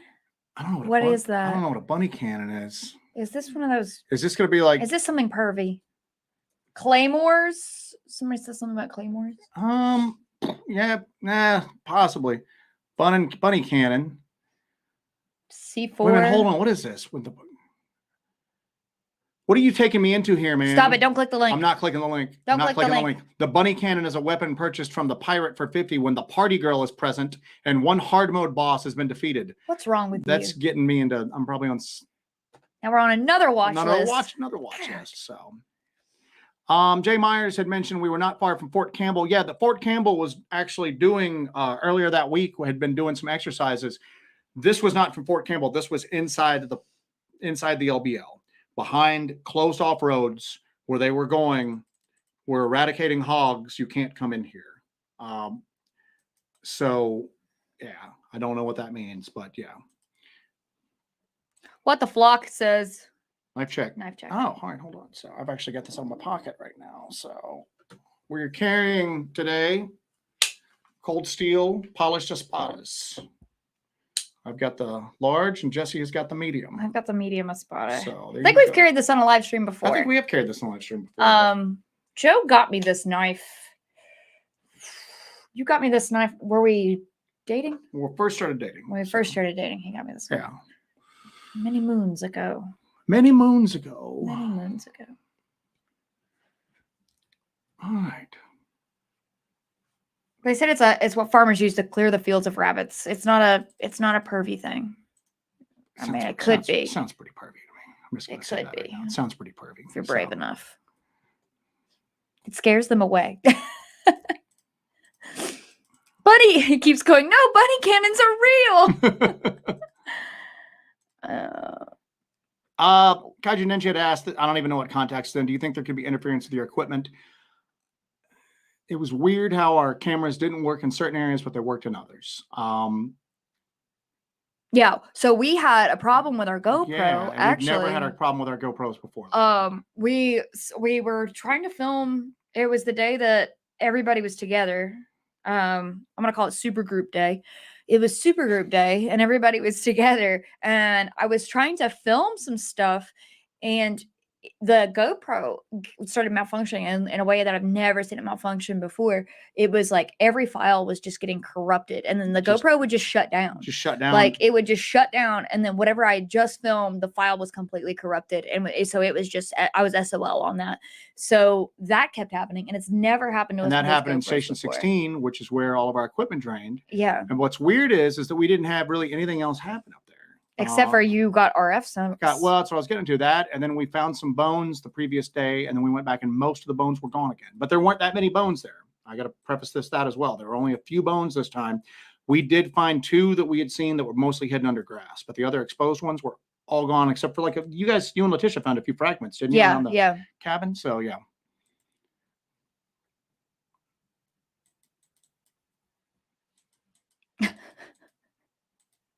Because many moons ago, Jesse's only like 18 now. No, I'm 35. Cowboy Five Rings, he's talking about the live stream that night. Was he sound like something was trailing you guys and even something ahead of you?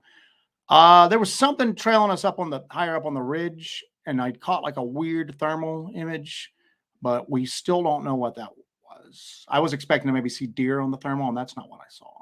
I don't know what I saw.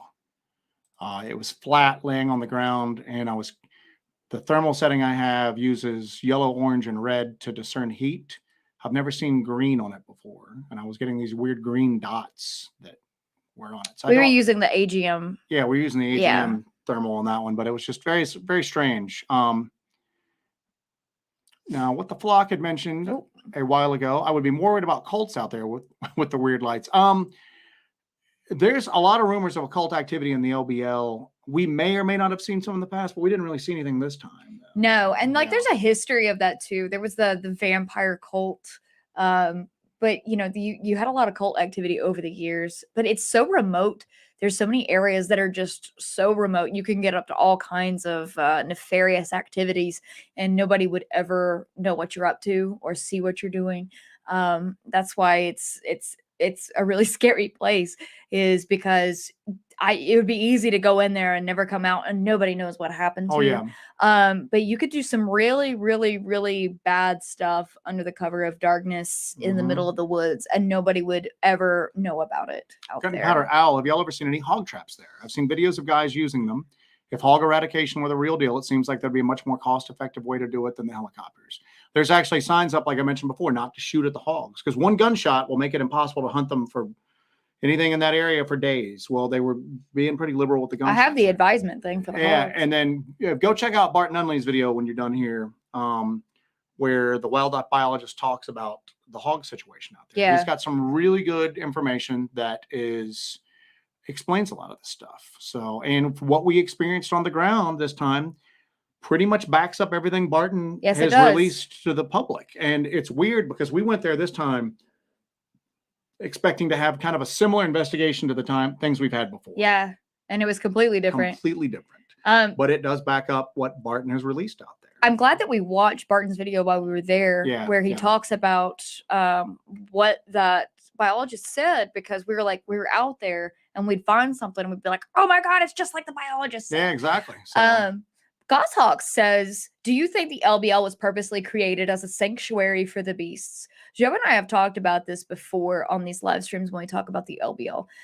What's cool about the LBL, or interesting or weird about it, I guess, is that there's only 4 points of contact where you can get into the LBL. Five. 5, because we found another little entrance when we were over there. But you have a bridge on the north side that goes over the canal into the LBL, and then you have the 2 bridges on the sides, one from Katie's and one from Aurora. But it would be so easy. And then you have, Southern through Dover. And then, of course, over by the Piney Campground, there's another entrance down there near Dover. But it would be so easy to close those bridges down, and the LBL would be completely isolated. And the way that they've taken care of or not taken care of the LBL, it looks like they've pretty much gotten control over it and then just let it go back to there are being areas wild. there were areas where they encourage people to go to. Yeah. But like, again, the off-roading thing, the horse camp, stuff like that. But the majority of it, parts of the LBL are pretty freaking sketchy when you get down to it. You know what I'm saying? There's like old garbage there and stuff like that. So yeah, I don't know. I don't know if it was a sanctuary for them, or if it was to try to contain them, or if it was, I don't know. The whole concept of the LBL is weird when you really start looking into it. How it, on surface, yeah, they flooded the rivers to get hydroelectric power. They still don't have to take all the land in the middle of it. You know what I'm saying? They could have just, they make rivers through this. I mean, they make lakes through this area all the time for electric plants and everything like that. And they don't eminent domain any of the, the territory between them. So it's just very weird. Not today, Saban. A few of them to take a duster, bowling shirt with flames, and a fedora while carrying a cheap katana. You got cameras up in here, man? I mean, sounds like my closet. That's my fetish. That's my fetish. So. Steve Causey says, my donation will be the cell phone repeater. Should be done this week. I'd be curious to see if that would work to help with the... Yeah, that'd be awesome if we could, because there's other areas that we've wanted to live stream from, even if it's just like for like 30, 40 minutes. The North Georgia area would be awesome. To live stream from, because I think you guys would really enjoy that. So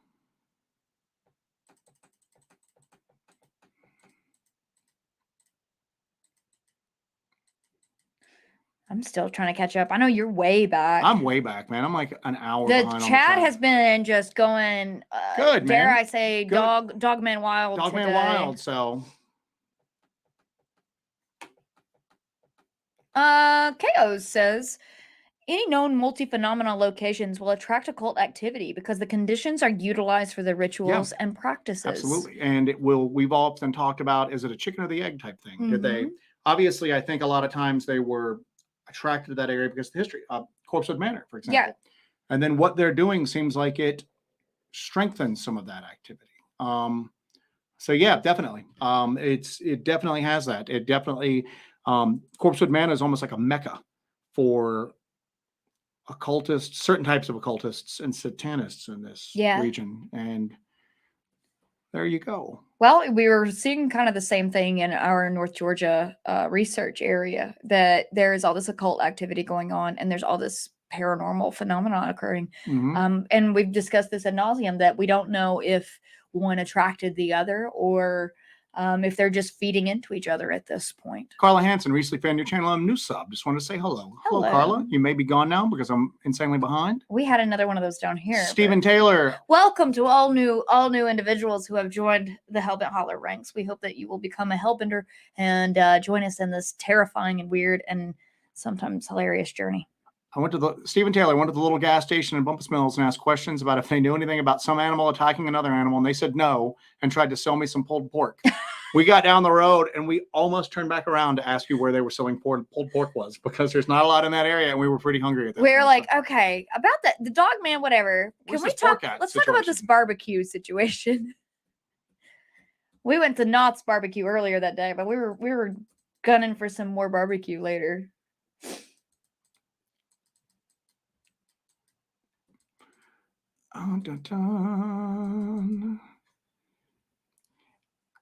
Red Dirt Cryptid Investigations. Hello, how are you? It's hard not to get sucked in the negativity. Yeah, and even right now, we're kind of laughing about it. We're not necessarily, it's amusing at this point. It did get under my skin there just because it had been it was a frustrating trip to a certain degree, man. I mean, we were trying our best to try to live stream, and I knew it was going to be, and I guess I should say this, it wasn't that we were offended that people were upset, but I felt like, God, man, we're really just ticking a lot of people off. We're not having the effect that we thought we were going to have. We thought people would enjoy this. And, and it does seem like a lot of people enjoyed it, Yeah, a lot of people did enjoy but it. I was just going, man, we're just really a lot of people are just kind of considering this a waste of their time right now. And then, like I said, I was just kind of taken aback going, why is this ticking people off that we're down here actually looking into it? I think you were focusing too much on the negative on that. Yeah, so we're off. Right now, we're just going to laugh. It is funny, and we're going to keep laughing about it at this point. So I've got two here. Let me do the first, and then we'll follow up from there. Paul M says, don't you think that if the government had these things and wanted to keep people safe, that the secret would be as tight as Area 51? And Cryptid Response actually follows up with a good response to that. He says, the number one lie our government sells is the illusion of control. I don't think they have any control over these things whatsoever. Like I said before, it seems like it was a big effort, in like a panicked effort to try to get some semblance of control over the situation. They had to just do something. There were just trucks going all over the peninsula. I mean, in a mad dash in all these different directions. And it was all of these outside agencies. They brought in people from other states. So I don't know. It seems like they were just trying to get some semblance of control before season starts. I didn't put that up, by the way, if you want to put that up. Let me address this real quick. So I've often said that I don't think the Dogman phenomenon, for example, it's not just one thing. Some people seem to experience something that seems to be more demonic. Some people seem to experience things that are flesh and blood, but seem to have abilities that would preclude them from just being normal, natural animals. Some things just seem to encounter things that are flesh and blood that just have heightened physical abilities, but they're still kind of normal-ish. People have posited that there are maybe dogmen that are interdimensional. There are some that are more a demonic manifestation, and that there are some that just like where the government's trying to supposedly reverse engineer UFOs in the Area 51, maybe they have tried to reverse engineer, or create their own version of Dogman. Either some people say as a weapon, some people maybe just to try to understand what they're up against. Maybe they know that these other things they can't control, and they are trying to experiment with their own version of it to find better ways to combat it or control it at this point. Yeah. I don't think that every branch and every single person with the government is involved in this. And I think that was on display at the LBL this week. Yeah. So many people that were going, I'm just here to do my job. This is what I don't really know what's going on, to tell you this. It's funny that all of the normal law enforcement officers seemed like they were on perimeter control and didn't really know what was going on with the company that they hired to come in and do this. Yeah. And how this company seemed to have some pretty damn expensive helicopters. Equipment. Yeah, for sure. And that fuel ain't cheap. And then who are the government guys? If the private company is the one doing all this eradication, then who are the guys with government plates and military gear and the dog teams? And why are they running the helicopters blacked out at night? They're not shooting hogs in the middle of the night. I mean, they could easily hit a hiker that was hiking in there and camping out overnight, This is insanely behind, but just Purple Gaming, Sasquatch kitty litter. You guys should brand it. They could have easily hit a hiker or somebody that was camping out, because you can do dispersed camping. You can camp anywhere in the LBL that you want to, really, if you get a dispersed camping permit. But they've got helicopters going out there at night. Are they looking for hogs and trying to shoot hogs at night? That doesn't make any sense whatsoever. I mean, you could do it with thermal, but it's, I don't know. Like I said, maybe there's a rational explanation that's just escaping all of us, everybody that was there. What the flock? Serious question for Jesse. Did you step in any dung piles while out there? I thought I did. She thought she did once. And I started cussing. I cussed so bad. And it turns out I just stepped in a bit of mud. So that was good.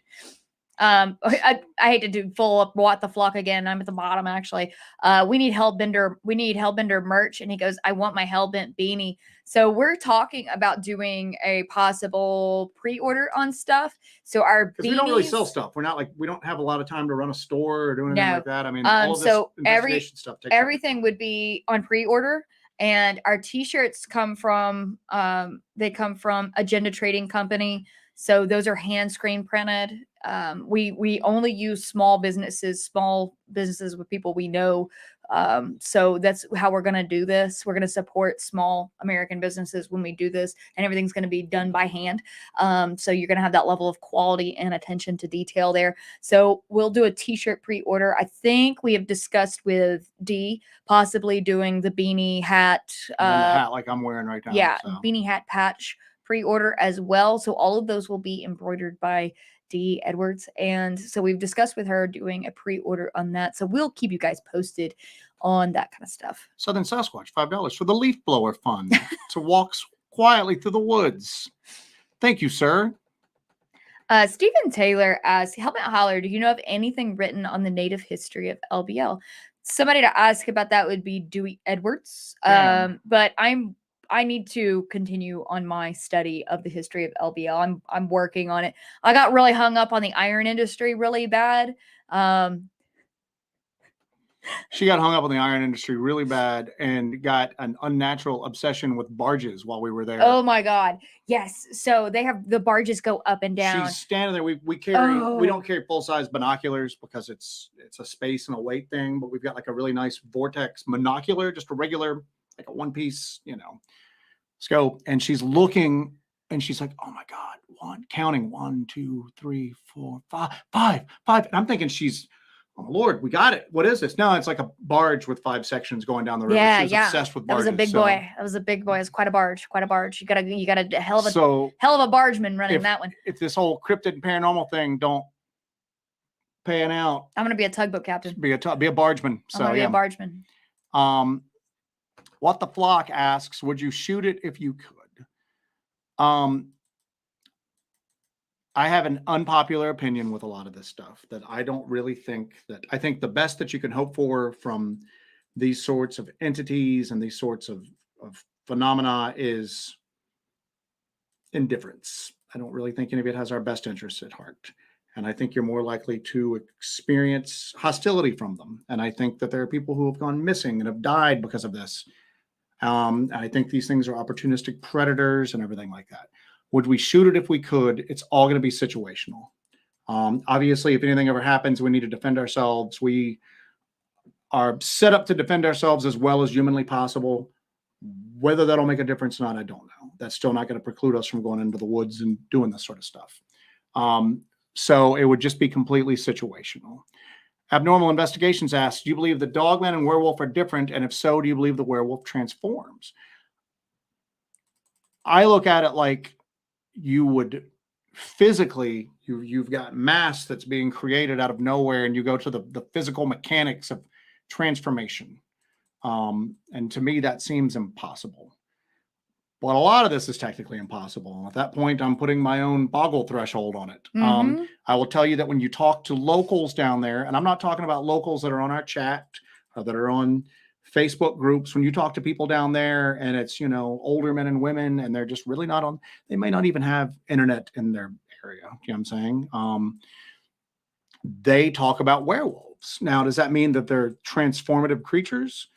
I don't know. Werewolves are the closest cultural approximation that they have. You hear the word beasts, and then you hear, there's a reason why Martin Groves called his, you call it the beast of LBL, the beasts of the rivers and everything like that, or they call them werewolves. We called that video series of werewolf experiments.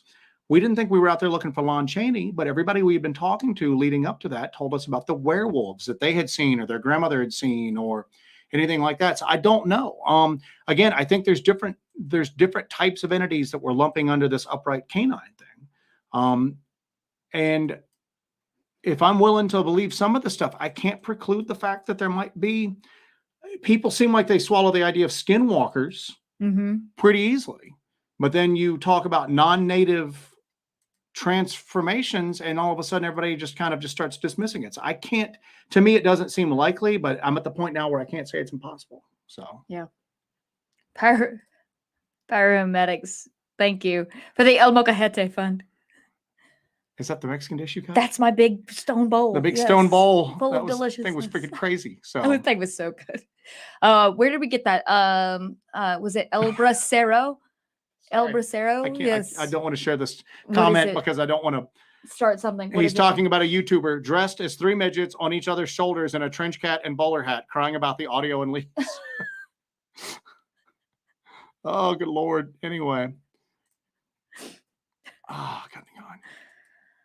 Oh gosh. No conspiracy theorist worth their salt would admit to reading a government site, much less believing something a government site says. Especially when you have been instrumental in sharing stuff about a government cover-up, and now we're supposed to believe everything that, and again, not everything is a cover-up. And we have to constantly remind ourselves, because it's easy to fall into that conspiracy thing. You know what I'm saying? We were driving back and a cop comes out of nowhere behind us with like blue lights on. Jesse's like, "We're getting pulled over." And I'm like, my first thought is we've gone too deep. We've gone too far. He just he wanted us to pull over because he was responding to an emergency. He just went past us, and we're like, we instantly both went there though. So it's not, I think that this stuff happens, but it happens far more, it's more elusive, it's more ephemeral, and it doesn't happen as often as, if you listen to some stuff, there's Dogman and Bigfoot behind every tree stump. You know what I'm saying? And maybe there is, and we just can't see it, but I don't think that there's a huge government conspiracy going on. I think that there's something.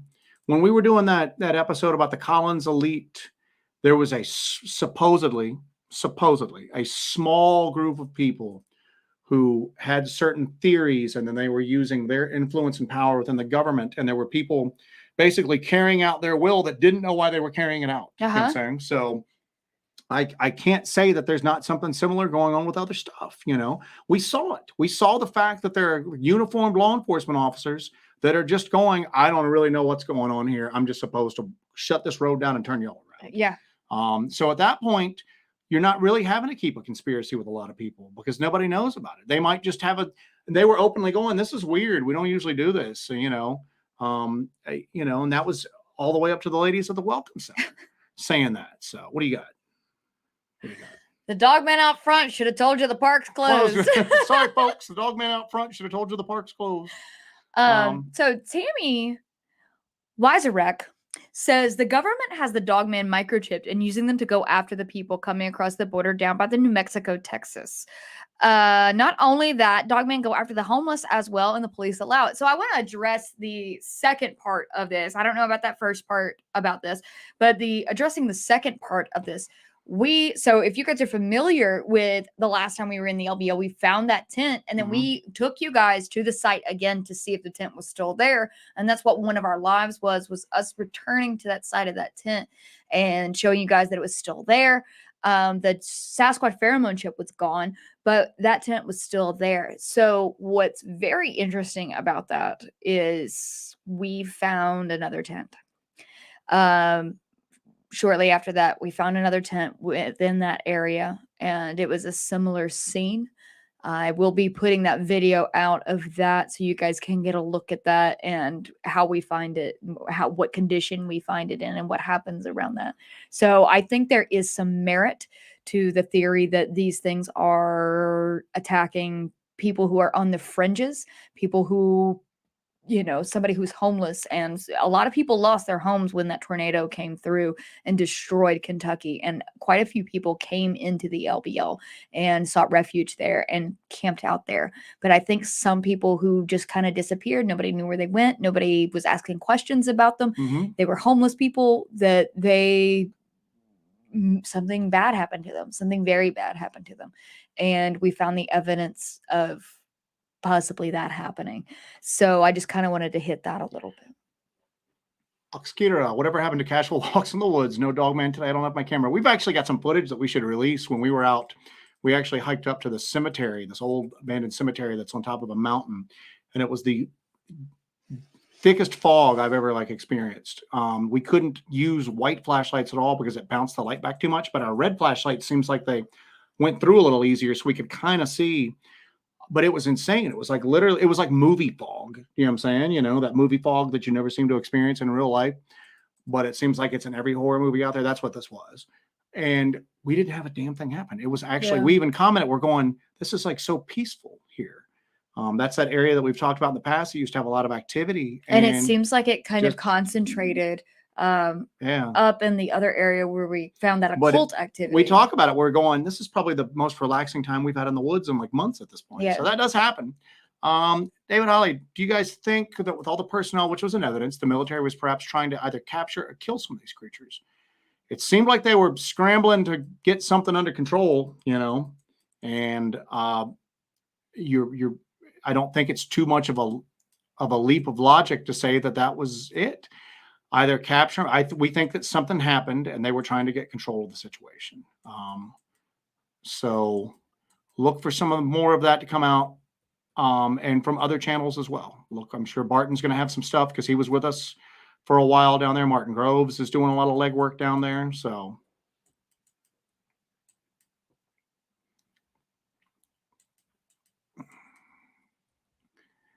All right.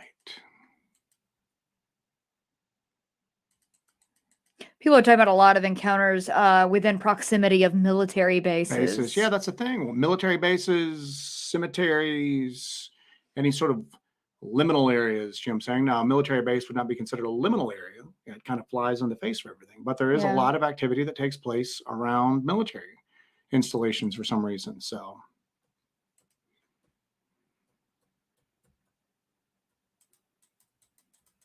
Sorry for the silence here. Hey, make sure you guys, since we have a lot of you on here right now, make sure if you're watching the live stream right now that you go and click that like button for us, and make sure that you are subscribed to Hellbent Holler. Give a brother a like. Would it kill you? Give a brother a like. Would it kill you? Seriously? Give us a like. We need that. We need that like today. We had a long day yesterday. We went to Fields of the Woods yesterday on our way. World's largest 10 Commandments. That is the world's largest 10 Commandments. I'm actually going to post that on my Instagram tonight. I have a bunch of photos from that. That was very interesting. It was opened up in 1944. And it is they have like a recreation of Jesus's tomb of Golgotha. And it has the world's largest set of 10 Commandments on the side of a hill.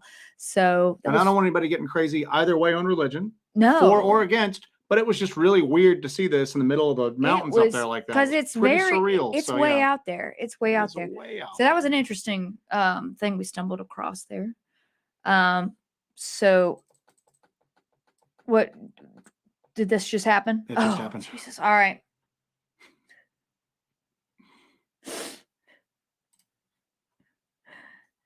Dogman jump. We talked about doing that. Did you have to die so slowly? I had to die slowly. Did you have to die so slowly? I'm not going to fall to the freaking ground with all these like lights and stuff like that. For $10, you could have committed. I should have taken one for the team and gone down. What's wrong with you? I'll do a better job. Ungrateful little. I got Dogman chopped a couple times in the field and just went down. So Paul M had mentioned, I was surprised you let everybody know where you were going to be, that it could be a security risk. Live stream is cool and most of us enjoyed it, but you need to keep your own safety first. Now we know. We thought about it, and I'm going. We had that conversation, and I'm going. Listen, we know that there are people that follow our stuff that are in the proximity of the LBL, and matter of fact, if it hadn't been such a whirlwind and so constantly having to change plans, we probably would have tried to hook up with them. Take Two Wheels is down there. War Criminal 7's down there a bit. And quite honestly, if one of them had gone, oh, Joe and Jesse's in the LBL, I'm going to try to go find them. That wouldn't have been the end of the world. It would have been the worst thing that ever happened to us. It'd be pretty cool. We didn't think that, because we always worry about sharing our areas because we're afraid somebody's going to come in and try to hoax us. Yeah, that is one concern that we have. And then we're going, we got this crazy evidence. And then somebody comes out and goes, haha, I hoaxed these idiot, I hoaxed these idiot YouTubers. And then we're just shot at that point. So, we were worried about that. We didn't think that and again, this is just what people asked while we shut that live stream down. That's what we thought. It appears that somebody doxed us and got in touch with the authorities and told them that we were there doing some illegal activities in order to get us on the radar and get us shut down. Or possibly, again, get us arrested. And get our car turned over. Like, that's one thing that you think, like, if somebody goes out there and reports that you're out there doing illegal activities. And normally it wouldn't bother me because normally there's only 4 to 6 cops there. But we had like feds there, and so if I have some fed who's having a bad day, having to track us down, and then they have to go through our car, and then they take my thermal that I scrapped and saved to buy, and they throw it on the freaking ground, when they're digging through my car. That's what I'm worried about. But yeah, that was what we were concerned about. So yeah, so now from now on, we are not going to, when we do like major things like that, I don't think we're going to be able to let you guys know when we're out there until maybe like the last night. maybe the last day. Yeah, that sucks, but that's just Normally, I me. wouldn't have worried about it because normally, if they could have called, whatever, but it wouldn't have been an issue. But with that, there were so many. And again, it's not like we were not doing anything illegal. We did not go into any restricted areas, no areas that were posted or anything like that. But somebody was just trying to really make trouble for us, and it sucked. It was sad. So I didn't want my equipment getting destroyed by a search. So, or getting, wrapped up in that. So Thanks for that, Tammy. Anyway, people talking about the merch. what did Tammy say? What was that? Oh, yeah. Yeah, no. So, Yeah, he talks to police, does he? yeah, so That's cool. anyway, so let me go back to where I was. Did anybody get that Clark Griswold impersonation? Have we gotten to that part Yeah, yet? Did yeah. they pick that up? So, Yeah. all right. Somebody said we should have crashed the gates. Did they? Were they? Yeah. Making barge jokes. Yeah. Yeah. I love a good barge. Hey, I will tell you guys. I know that some of you aren't interested in barges like I am. But she's going to spend the next hour talking about it to you. You know what? This is hellbent barger is what it is now. I did get some really good thermal footage of some barges. If you guys are interested in seeing some of that, I'll share that with you guys. I actually took the footage because I knew my dad would really enjoy some barge footage. So I got some real good barge footage about. I can pass that on if you guys are interested in a little bit of bargery. Just a little fun bargery. Yeah, you guys are not happy about that whole thing. Yeah, I'm so mad. Man, I'm so mad about that whole thing. North Central Ohio Paranormal. Use the famous phrase, we are at another undisclosed location. So yeah, from now on, guys, when we do a live stream, that's what we're going to say. The thing is with that live stream is we were at the LBL, and that's the big draw for it, and I want you guys to have some context of what we're doing. With our area that we do research in North Georgia, we haven't shared that location with anybody. So if we do find a way to boost our self-service or something like that, so I may be able to do a live stream from that location, I haven't shared that location with anybody. So we'd be able to do a live from there. And we would just say, we're live in North Georgia and kind of give context to it. I like you guys to have context for what we're doing when we're in a location. But yeah, that would be ideal.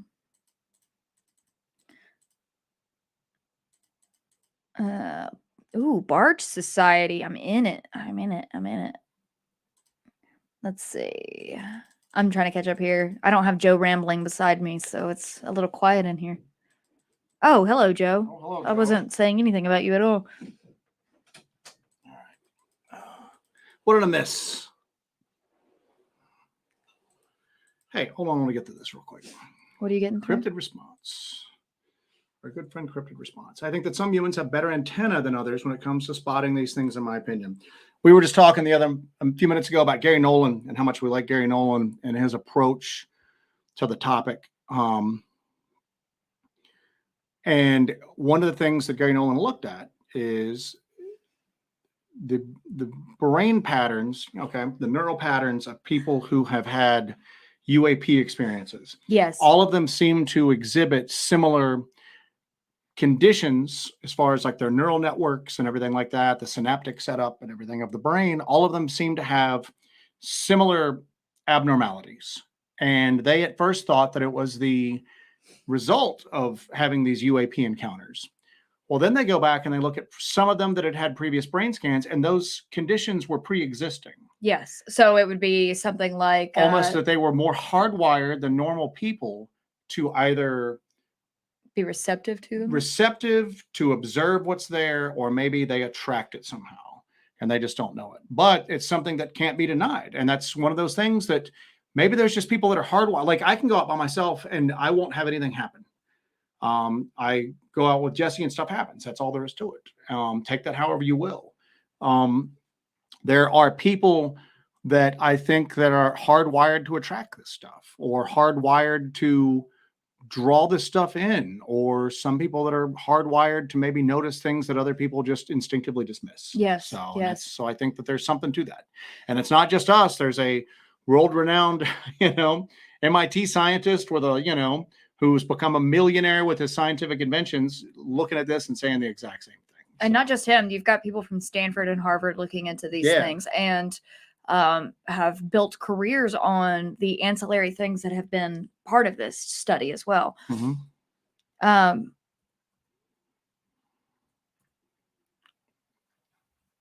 Where are we at? Where are we at?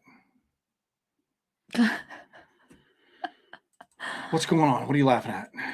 What do you got? What do you got? Barge Chop was... Barge Chop? Good God almighty, man. Lisa says that she lives in St. Louis near the Arch and she gets to watch barges 24/7.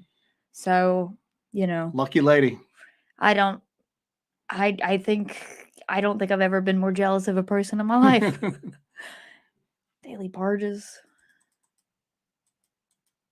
Jones said, Farm, the transmission went out on my Tahoe that has my Hellbent Holler sticker on it. Need a new sticker now. Do you think that the Hellbent Holler sticker maybe attracted some sort of... It's not a Bell. So it's not a Bell Witch sticker. You said the word, so I didn't say the name. Okay, there you go. Anyway, what do we got here? KO says, I'll say it again, Jesse is an unconscious medium. I'm sure of it. I'm conscious most of the time. But yeah, I don't know. Cryptid Response follows up with, it's either that or the spirits know that she'd be way more fun to possess than Joe. She seems more willing to get into trouble. Yeah. Or I'm easier to possess because I'll just run right at whatever it is. Steve Causey, could the activity in the LBL be pushing these things out into Bumpus Mill and Indian Mound area, causing increased contacts with these creatures? Supposedly, whatever did that at Bumpus Mills, is it Bumpus Mills? Am I saying that right? Yes. Bumpus Mills. You said it wrong on purpose for so long. I mispronounced the name one time and it irritated her so badly that I proceeded to just mispronounce it. Bumpus Hills and stuff like that for the rest of the week. And so now I can't honestly remember what the real name is because I did it so much. But anyway, I don't know. I mean, we can hypothesize about a lot of stuff. All we can say is that there's an area that seems to have a lot of Dogman activity. There seems to have been some attacks, or there's allegedly some attacks, recent attacks. There's a history of attacks and possibly even deaths in these areas. And there was just some really weird government activity there. So I don't know if maybe the government activity is pushing these things out. People were telling us that after the attack, supposedly the wounded creature fled into the LBL. Maybe they were looking for that. Maybe there was a bunch of stuff going on and they were just trying to get a handle on the situation. I don't know, man. The more we look into it, we just have more questions than answers. And that's the way it works out. The more time we spend in the LBL and the more we learn, I don't ever walk away going, well, we figured that out. Yeah. Instead, I'm just going. We actually talked about this being the last time we go to the LBL for a long time. We were like, okay, after this trip, we might take a little breather off of it. We were like, yeah, this might be our last trip to the LBL for a few years. Let's just hang it up for a while. Let's move on to something else. And then, of course, we go through the crazy, weird week we had on the ground there. And now we're like, oh, my God, we got to go back as soon as we can. North Central Ohio Paranormal, we play authentic Native American chants over a speaker deep in the National Forest when we experiment. It always stirs up activity.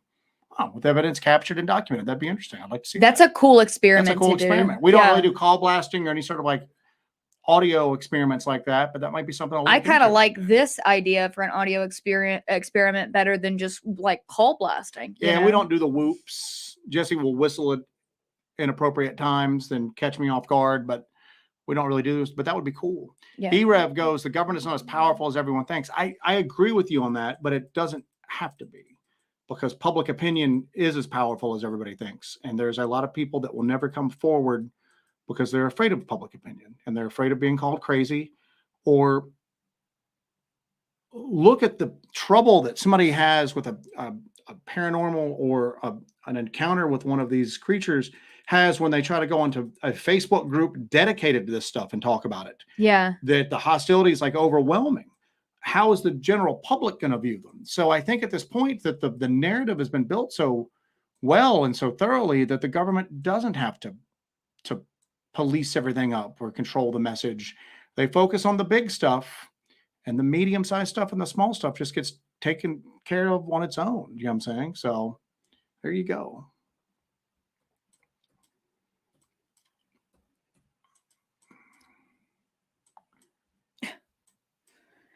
I'm just kind of. I'm going through. I don't want to lose people because of silence. Hello, everyone. Hello, everyone. I also hit that like button. Would it kill you to hit the like button? Really? Would it kill you to hit a like button? If you don't hit the like button, I'm going to snap Joe's neck right now on air. It's going to happen. You didn't do it. It's the weakest neck snap ever. So yeah, another tent. I made the snap noise. You're supposed to fall over. Jesus. Another tent. You don't yeah, commit. We found another tent. The tent we found this time kind of changed our opinion of what was going on with the first tent that we found. Do you want me to talk about that now or save that for the video? You can go ahead. We thought the first tent we found, I think we even mentioned it, or somebody mentioned it to us, and that's what we rolled with, but we were calling it a tent of a hunter. Yeah, that's what we thought it was. We found the second tent not that terribly far away from where we found the first one at. And there were a lot of similarities with it. If you remember in the first tent we found, we walked over and we were like, are these like grave markers? A lot of tombstones in the LBL are not actual carved tombstones like you would think of, like a modern headstone. A lot of times they just got a river rock that was shaped in an oval and put it there to mark the grave. Maybe they might have carved something on it. Maybe they just put the stone there. Mm-hmm. We're finding all these like small weathered rocks jutting up, and we think we're in like a small, really old family cemetery. Well, we found this other abandoned tent, and just 10 feet uphill from it, there's no mistaking this because the one that we found is small and very squared off. And shaped off. Yep. Shaped off. It was carved to look like a tombstone. It's an old, we found an old little burial Jesse ground. caught a glimpse of something running into the woods, kind of like she saw something around that really person. Dark, like ultra dark, Langly, ultra black, gangly thing that we saw. It's in the first, not the first, it's in the werewolf experiment series. I think I see it in the first episode. And I saw something and you see it, I think, in the second episode. But we saw that there. But so we we investigated the second tent we found, and there's clothes there. There's, a child's jacket is there. This is a different child's jacket. We found something different in that campground. But we found broken like dishes there. Okay, like houseware, like dishes. And what we thought is that no hunter or camper is going to bring this out with them, the stuff that was there. Yeah. This looks like somebody who maybe lost their home due to the tornado and went into the LBL because they had nowhere else to go to. And they had some of the stuff that they were able to salvage from their home there. Yeah. And then apparently they just left it all. And we thought, well, you know what? That's probably what that other tent was as well. People were telling us that there were people that had been made homeless by the tornado that were going into the northern end of the LBL and basically long-term camping because they had nowhere else to go, and that they were going missing and nobody paid any attention to it because these people were already displaced. And it's just so odd that both of these tents are right by what looked to be really, really old burial sites. Yeah. I thought that was very strange that whoever these people were that were homeless, fringe on the edge type people, they went into the LBL to seek refuge and have a place. They set up their tent and everything. It brought everything they had with them. I thought it was really strange that both of these were set up right near old cemeteries like that, like burial sites. I thought that was very strange. And it was sad. Actually, there is and I filmed some of this and I felt kind of weird filming it, but I even asked her, I was like, should I be filming this right now? And she was like, yeah, go ahead. But we went to go back in to do a night investigation in that area. And it was either the night of the new moon or the night after the new moon. I can't remember, but it was just pitch black. And we got out and we're getting ready to go down. And I'm like, God, I just feel really uneasy going into this place for once. It's weird. I feel very uneasy. Every instinct's telling me not to go. And Jessie starts getting really upset. I'm like, what's wrong? And she goes, just stop with all the cryptid stuff for a minute and just think about it, that these people were homeless. They're homeless. And this was the only option that they had, is to go into these like spooky ass woods, and this is where they had to stay. And then it looks like something even worse happened to them after that. There's a human element to this. A lot of people treat this stuff like, you forget that you do. We try not to, but a lot of people treat this like it's Star Wars. They like the weird pantheon of characters and all of the, you know, different types of creatures and everything like that. And it's everybody takes a certain amount of pleasure in this, but a lot of this, there's a human element, and that human element was really hitting home that night for us. Oh, and yeah. we both just went. I'm just staying around. We both just went. I'm not going down here and look into this right now. It's literally it was both of us were extremely sad when we just sat there and thought about it. And Jesse's just going, this is that there's broken dishes there. There's kids' clothes. They took, I guess, whatever they could carry, and they came in here and they set up a little shelter. Yeah. And then it looks like something bad happened to them. And it's just, it just wasn't appropriate for us to be in there going, you know, look, a kid's jacket. There's something, you know, it wasn't appropriate to, like, I don't know if you want to say capitalize on it or what. I mean, and we went back and checked it out later, and we didn't film. No, it wasn't something. And so you're not going to get a video of any of that. Yeah, you'll see. We'll release where we first find it. Yeah, that's important. But after that, it wasn't even. It's just I don't want to, like. There's no dance video on somebody's, like, grave for like this stuff, man. You know. Yeah. There wasn't anything to be gained for it at that point. It was just tacky and disrespectful. So, there you go. If I put that in the video, though, you get to see me cry. Yeah, you do get to see Jesse cry. I do cry because I was very upset. I was so upset. It was, it was very sad. It was very sad because, like, you know, you've got these people who are they're at the worst point of their life, and they go in these woods and they have nowhere else to go. And they go in these woods, and then something even worse happens to them. So it was rough. It was rough stuff. Where are we at here? Daryl Zimmerman says, how many helicopters did you see? At a time, 3 was the most I remember seeing. At one time. Yeah. That's a lot, man. That's helicopters aren't cheap to run. I'm thinking of when we were, 3. Pretty sure that was the most we saw at a time. And we saw there were constantly helicopters up. They were constantly day and night until the last day, and then there was just nothing. And that's when we went into these areas to see, are there piles of dead hogs here? Apparently they were shooting the hell out of them, and there's nothing in there. So, he follows up saying, how many did you see? I guess he was wanting to answer that. And he goes, were any blacked out? Yeah, we mentioned this before in the live stream that while we were standing out there with Barton Nunley, Tisha Numley, Dee and the Deuster, and Martin Groves, we were out there talking at the end of the super group day. We were standing out there, and it's dark, and we hear this helicopter come really close to us. And I think the Nunleys are in the chat, and I know Martin is. But we heard it come really close to us, but we saw no lights whatsoever. Then Joe brought out the thermal, and he could catch it on the thermal, but there was absolutely no lights. So I don't know if Martin Groves is still in here, but somebody said there's a helicopter up there. I don't see it. And Martin Groves didn't even look up because I'm staring at him, and he just goes, you won't see it. It's blacked out. We see blackout helicopters through here. That's not the first time. Not to that level with that many, but Pork and Beans had mentioned Small Town Monsters is coming out with the Dogman Triangle in my great state of Texas soon. I can't wait. Our friend Aaron Dees wrote the book on that, and then he's also in the documentary with Shannon LeGros. Yes. I don't know. We actually hooked him up with a witness from Texas that I don't think he made it into the documentary because they had a lot of that shot, but he's in the book.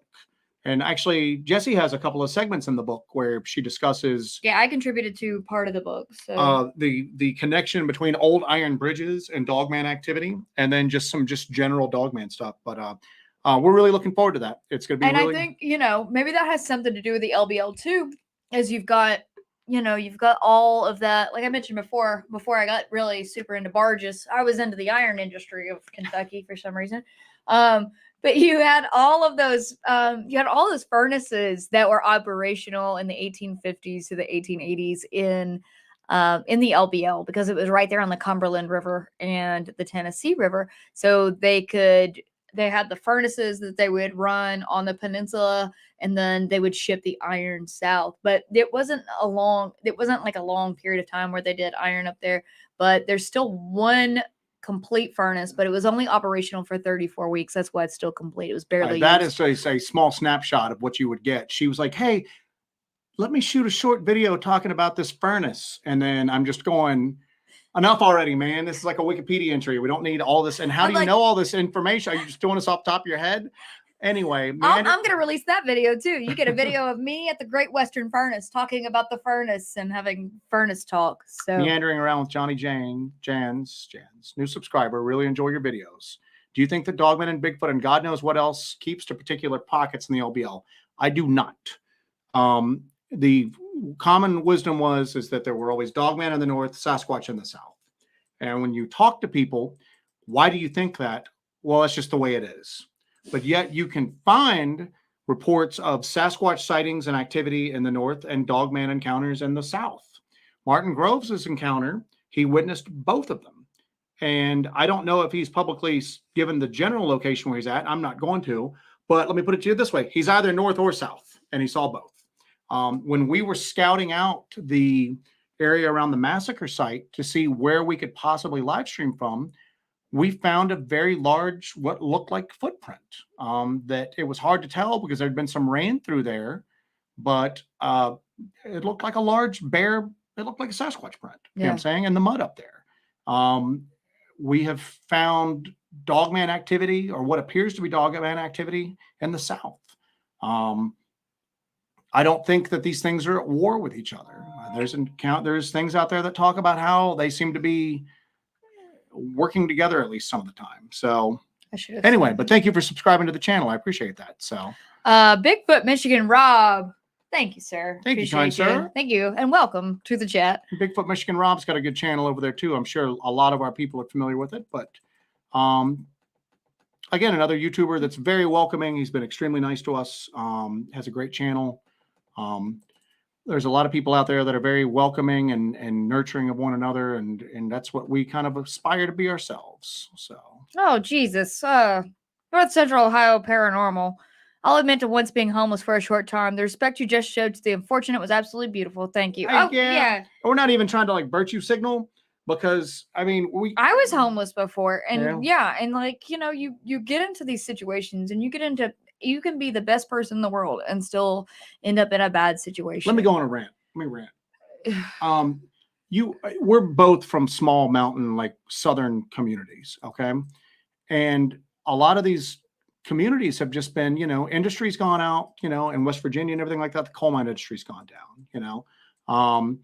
It's a lot of these communities just have had the life sucked out of them, and there's just not a lot of hope there for these people. And let's stretch back even further. The national parks, in theory, are great, and we certainly take advantage of going to them. That land came from somewhere. There were people that were kicked off their freaking land to do this. There were people that were kicked out of their homes to build the LBL, to make the LBL whatever it was supposed to be, and now they just leave most of it to rot. So sorry you got kicked off your home, but we're just going to let it just rot away at this point. So there's a human element to this. And part of the thing that we struggle with is that for us, it's real. That's why we go armed into the woods to the best of our ability, because it's real. People are being hurt by these things. People are being killed by these things. These things exist. Okay. I don't know what they are. I don't know where they come from, what they're doing, or where they go to, but they exist. Okay. I don't even know how they exist, but they exist. But it's real. And these are real people. And like I said, it's weird because some of the stuff you don't know. It's a rumor, or it's just a story that's been repeated several times that you don't know whether it's true or not. Once we realized that tent was not a hunter, and that these were people that was following right in line what a couple people told us about the homeless people that had nowhere else to go. They don't have any resources, man. There might be some charity work down there, but they're not in a major city with like a real well built up like social services network. There's just nowhere for them to go to. And like I said, it hit Jesse, and it had to hit her before it hit me. And then I was just like, yeah, you're exactly right. This is more tangible. This is real. These are real people that this happened to. And we're not going to, you know what, regardless of what you think about David Paulides, I know every time I mention him, the chat becomes a firestorm of people for and against him. One of the things he always talks about is that they're like, well, you should, you know, go talk to the family. And he goes, there are certain cases I'll go try to talk to the family. I'm not going to barge up to some mother's door whose son went missing and demand answers from the family. No, I'm not going to do that. You have to understand that, I know. And that was depressing as hell, especially when she verbalized it. I just went, Yeah, we're not. So we didn't film when we went back to investigate that area. We just didn't film. And Nope. you know what? We even went, watch, this is going to be that we're going to have a face-to-face encounter with something. This is going to be it. This is going to be We're the just- one. And we didn't. Nothing like that happened. Nothing weird happened at all. We went back. But we were just like, we're not going to like, it's ghoulish, man. Do you know what I'm saying? So anyway, I'm sorry you were homeless. I'm hoping everything worked out for you and that you're living the good life right now, man. So Hunt them ghosts, boy. hunt them ghosts, buddy. We both did that at the same time. Yeah. All right. Full Randy Marsh. Sorry, I thought this was America. I'm sorry, I thought this was America. I can't hunt dogmen in my national recreation areas. Still talking about this. Yeah, we're not gonna. We get my tax dollars paid for this area. People ask for like maps of where we're at and stuff like that, and we're just not going to share a lot of those areas. If we ever decide we're like hanging up our hat in one area and we're never going to go back there, we might do it. Not because we're trying to be stingy with it, but it's just that at that point, and it's not that we don't want other people to go out and like investigate this sort of stuff. It's just that, or when I write my book, because yeah. I think my book is going to include a map. I haven't decided yet. Just knock that out then. But anyway, it's just what. It's at first we were worried about just people coming out and trying to hoax the silly YouTube people that are out looking for weird stuff in the woods. But now, yeah, we got to worry about, I mean, in most areas, there's nothing there. There's no infrastructure. We're just in the national forest. So if somebody goes, there's a couple people in the Chattahoochee, they're not going to find us. It's not worried about that. But the LBL does have roads and there is stuff in there. And there were a ton of law enforcement there. And I can't say who did it. It might've just been somebody that I got into an argument with online. You know what I'm saying? So, I delete the most hateful comments that you imagine every day. Do you know what I'm saying? Every day I usually delete anywhere from 3 to 5 just super hateful comments because I'm just going. But that's the nature of the internet. Yeah, I'm not giving that person a platform for that. You can't be on the internet. Yeah, I mean, but I'm just saying, I don't know. Maybe it's something we ticked off because because I have certain views about Sasquatch. I don't hold to everybody on Sasquatch. Do you know what I'm saying? So. I will not kowtow to your Sasquatch theories. But yeah, like I said, so we're not sharing our map. We're not sharing our locations. We're going to be as vague as possible. If we say North Georgia, that's all I'm going to say. Yeah. You know what I'm saying? When we're in the LBL, next time we go to the LBL, we'll probably live stream the last night we're there. Yeah. And that'll be, and then we'll be like, see you folks. And then we'll be done. So can't get us now, brother. Yeah. I will say as a side note here though, I have a Nalgene bottle here full of water. This is my last bit of Kentucky water. The water where we live, the tap water is terrible. I have to filter it through like all kinds of filters and stuff. Leave it out so the dang chlorine gets out of it and stuff. But this is the Kentucky tap water and it's so good. And I'm gonna miss it. This is my last Nalgene bottle of it. Dogman piss whiskey. Jesus Christ. Dead End Yard Hunt, nice place you were staying at. We get, like I mentioned it earlier, and I think you were on here. When we go and we spend the majority of the time in the tent, we have somewhere outside to go to because I have a ton of battery backups, but we still run them dry. We have to offload footage. And I need somewhere safe to store the stuff we're not using. I'm not going to leave all of our thermal and night vision stuff just in the car while we're running around there in the daytime. It's just not, and I'm not leaving it in a tent, definitely. So we need somewhere safe to kind of stage that stuff. Yeah, the place we stayed at was like pretty cool. I would name that too, but I don't want to possibly cause us any problems with that. But somewhere we could not have gotten a place in during season. No. Luckily, it was like the slow time of the year and they were happy for anybody to come there and spend some cash. But yeah, that way. And also too, we sleep during the daytime a lot of times. So we want to be able to sleep and we have to charge tons of equipment. And do offload of like tons of footage we have to offload. Yeah, we do data dumps every day. I have external hard drives and we do data dumps because we have our GoPros that we run and we have our Phasm, we have audio, we have all of that stuff. So we have to get all of that onto a hard drive so that we can go and record more stuff. So yeah, we do that.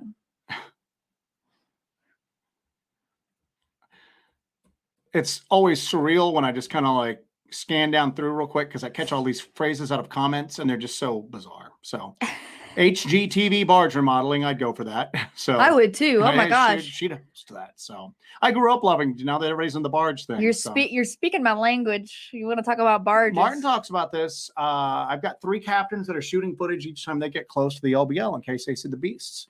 We found the area. We stumbled across Station 16 because we went to a certain part because a guy that works a barge. We've had a couple people actually that have worked barges there contact I'm us. listening. This guy, what are you laughing about? So you said we have a guy that works a barge. I said I'm listening. You have my attention. God. But he laughing about? He and his barge mates, I guess that's the word, were seeing black figures on the shoreline from the barge. And I guess the captain was not necessarily from that area. And he's like, oh, you're just seeing bears. Stop messing around. The guy's going, these aren't bears.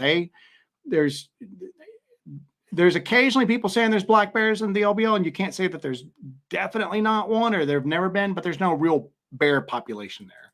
And this guy's going, I'm a country boy. I hunt bears. I know what bears look like. These aren't bears. So we went down there, but there are people from especially the barges that are seeing these things or whatever these things are on the shoreline. So.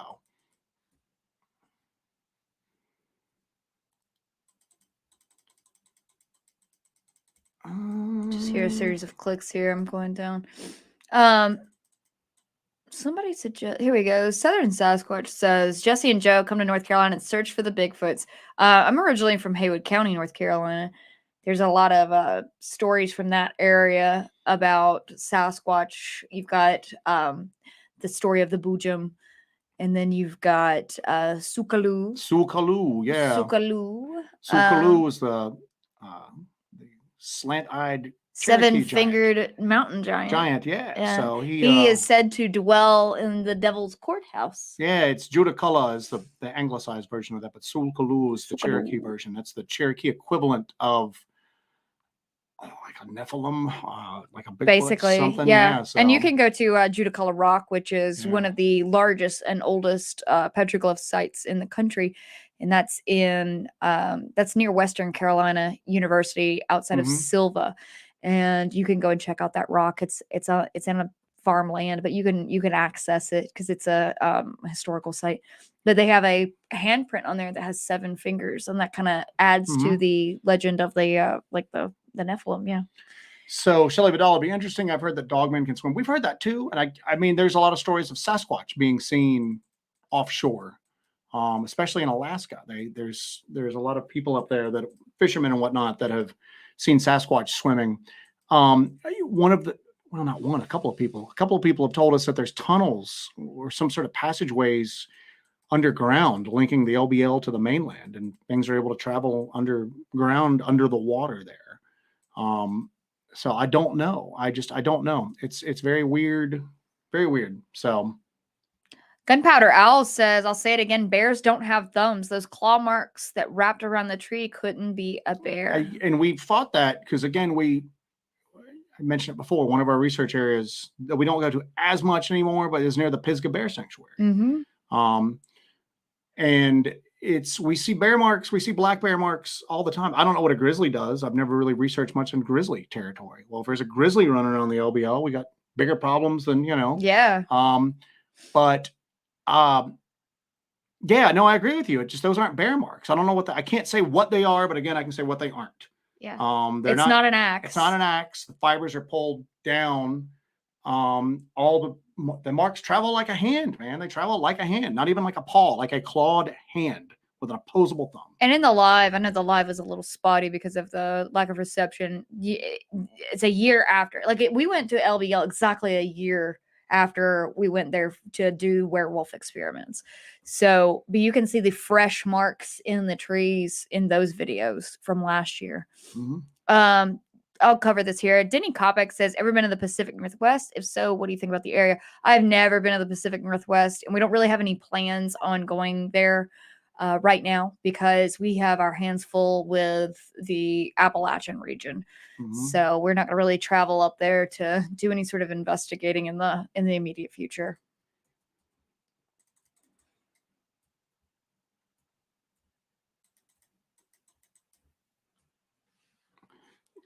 Lady Wolf also grew up loving barges. You have struck a barge nerve with I've a lot got of a people. barge community. Yes, indeed. Barges and Bigfoots. Barges and Bigfoots. So. Lazaro Esquivel, thank you for that super sticker. You, I appreciate that so much. Thank you very much. I appreciate that. So.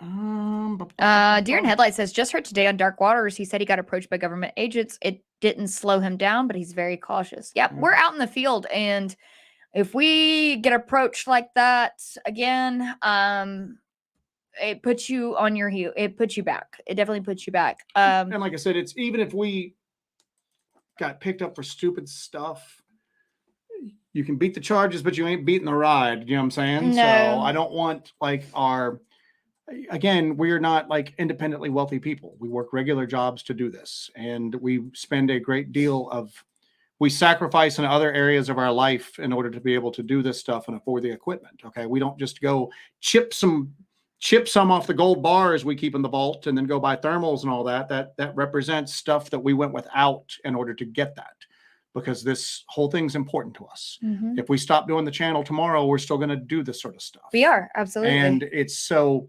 I don't want, and again, it's conceptual to some people, but if we get our equipment confiscated and then it's returned broken, there's a lot of stuff that could go wrong that could literally set or they could lose my freaking thermal. And that sets us back years at this point. This is when people will go, God, you guys have got a lot of stuff. And I'm going, you're looking at years of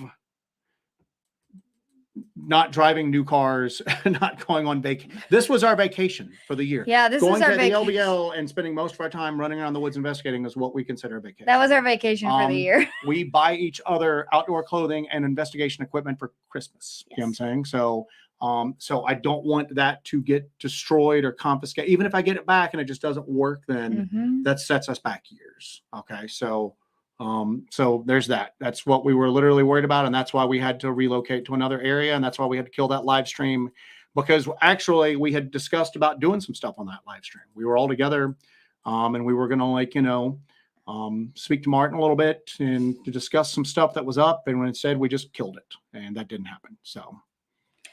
North Central Ohio Paranormal says, have y'all ever given thought to a K9 team member to go in the wilderness investigations with you, a highly sensitive hearing and seeing partner? I'd be concerned that whatever we're encountering would be put off. Hesitant to be around a dog. Yeah. Yeah. Put off by the presence of a canine. And we had a dog for a while. He was not a research animal. He hated being in the not woods. An outdoors animal. He was a very lazy dog. He was a couch animal. He was a very couch animal. He was very large, 120, 125 pounds, but he was a creature of leisure. Yeah. And just to be honest with you, he passed a couple years ago, and we're just not ready. It was like Christmas. Yeah, 3 years ago. Yeah, and we're not ready for another dog. Nope. It's just not.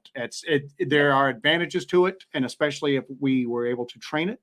But we're just we're not ready for another dog. Right now. The wounds are still fresh, and we'll just leave it at that. So, Jerry Faust brought something up here real quick. The creatures could be genetic creations of the super soldiers that the Germans experimented with during Hitler's reign. One of the things that we're kind of batting around is we talked about the occult leanings of the Nazis, their rocket program, and then the occult leanings of Jack Parsons. Yes. And the genesis of JPL and all of that. And what other things other than rocket technology did the U.S. government take from the very occult obsessed Nazis? We throw something and just give you a little tidbit of where we're kind of going at with this. Those of you that are familiar with David Paulides and Missing 411, he talks often about how a lot of the people that go missing are of German descent. Yes. German descent. So is this... And they are engineers, scientists. So you were seeing that trailing off into other strange phenomena is one of the things that we're kind of looking into in our own small way. Yeah. Because that's something that he's really mentioned a lot lately, is this German heritage that a lot of these people have. So it might be nothing, might just be completely unrelated, but it's something that we're kind of batting around that you'll probably see an episode about us talking about that. So.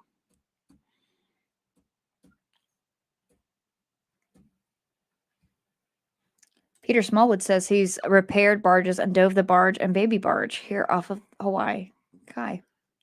This is just a lot of really great barge information you guys are providing me right now. In The fact, show is now going to Dumpster Diving Dogman, thank you for course. the $10. Jesse, research Upper Peninsula of Michigan. Supposedly, Joseph of Armenia was barging copper to Israel, Egypt in the days of Jesus. Native American Indians were still creating Flintstone arrowheads. So we're looking at OG barges here. We're looking at bargeology. Bargeology. Somebody said bargeology earlier, so there was something here. Hang on. I'm going back here. And then we'll go probably another 30 minutes. We'll see how it is. Where people are hanging in. People are starting to drop off a little bit right now, but yeah. Where are we at here? Oh, here, this one. Tyler Arbaugh says, "What's your craziest story of an encounter never caught on camera that you've had at home or at the LBL?" At home, we've never really caught anything on camera, even though when the weird activity started up, we went real heavy on cameras. We've never caught anything on camera. I was the occasional meth head. Yeah. We've got that. Yeah, the drugs have not been kind to this once rural area that we were in.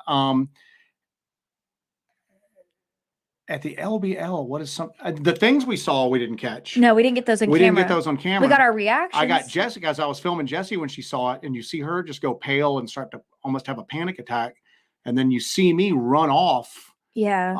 When I see mine, and we just didn't. I couldn't have caught that on camera. It was just too fast. It was too smooth. Way. I couldn't even track it with my head because I talk about this. It was going by, and I couldn't even, when I got to the point where I couldn't turn my head anymore. By the time I was turning my body, I'd lost it. It was just too You fast. Had a similar thing happen this time at the LBL that you all put that video out. Yeah, but that's probably the craziest thing at the LBL. And I know that people aren't going to believe that because there's no video footage, and I completely understand. Yeah. And that also makes me, because I was there and I lived it firsthand, understand why video evidence of some of these things is so hard to come by. That whole thing of just, well, everybody's walking around with a phone in their pocket. Yeah, but what I saw, if I had even had my camera up and running and at it, I don't know if I could have got it. With an action cam, I probably couldn't have gotten it. I couldn't have got it with a cell phone, definitely. And I understand that people won't believe that. And I don't blame you for not believing it. Don't believe it. I completely understand, and I'm not going to get offended, and that's okay.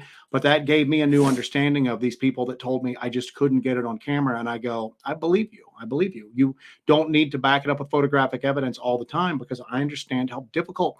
We're out prepared. We have the camera running. We have a phrase that we always be filming. ABF. And we're out specifically looking for these things, and sometimes we can't get it. Yeah, it happens too fast, or it's too shocking. So what do you expect somebody who doesn't really spend a lot of time with this stuff and isn't really prepared for and this, doesn't think these creatures exist? They're going to get good footage of it. So for me, that really backed it up of why we don't have more footage than what we have. Yeah. So. Chaos, this is very interesting. I'm going to look into this.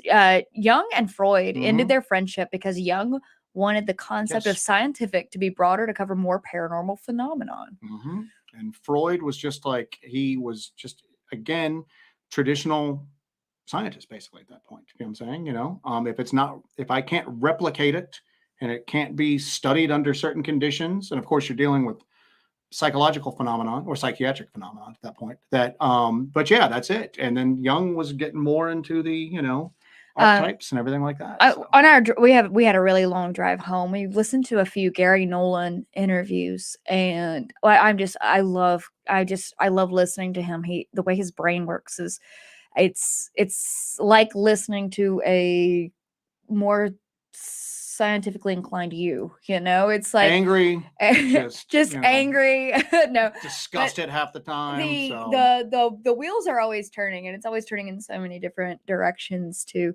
But he was talking about how when it comes to science, you have so many people that are so dedicated to their theory about something, and they really commit to it, and then they get angry if you try to go outside of that. That he said that something that really struck me, that science and discovery and learning about these things is always a moving target, that you should always be hungry for more information, that you should always be seeking out more information. And then when you receive more information, update your hypotheses. You can update your hypotheses, and that you can change your opinions as you receive more information. And I see how that's really applied to the paranormal and crypto. Everything's not field. arithmetic. You know what I'm saying? Arithmetic is stable. There's not set rules to 2 everything. + 2 = 4, but actually that's not even true probably on a quantum level anymore. But yeah, it's just, anyway, I want to answer this real quick. Shelly Vidal, don't they just do regular season maintenance around this time of year? Couple things on that.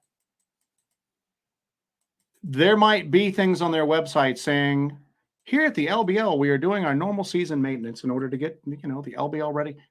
There's no budget at the LBL. There's no money at the LBL. There are a couple areas that are somewhat maintained, and those are the ones we mentioned: Piney Campground, the Wrangler section. I'm assuming they do some maintenance at the off-roading section, even though we've never been up into the off-roading trails. But the rest of the LBL, the roads are in disrepair. There's nothing done with the vegetation. There's nothing done. There's no budget there to do anything. What little they do is with a skeleton crew, and it's basically putting a Band-Aid on stuff. Yeah. There's not teams of people out doing anything.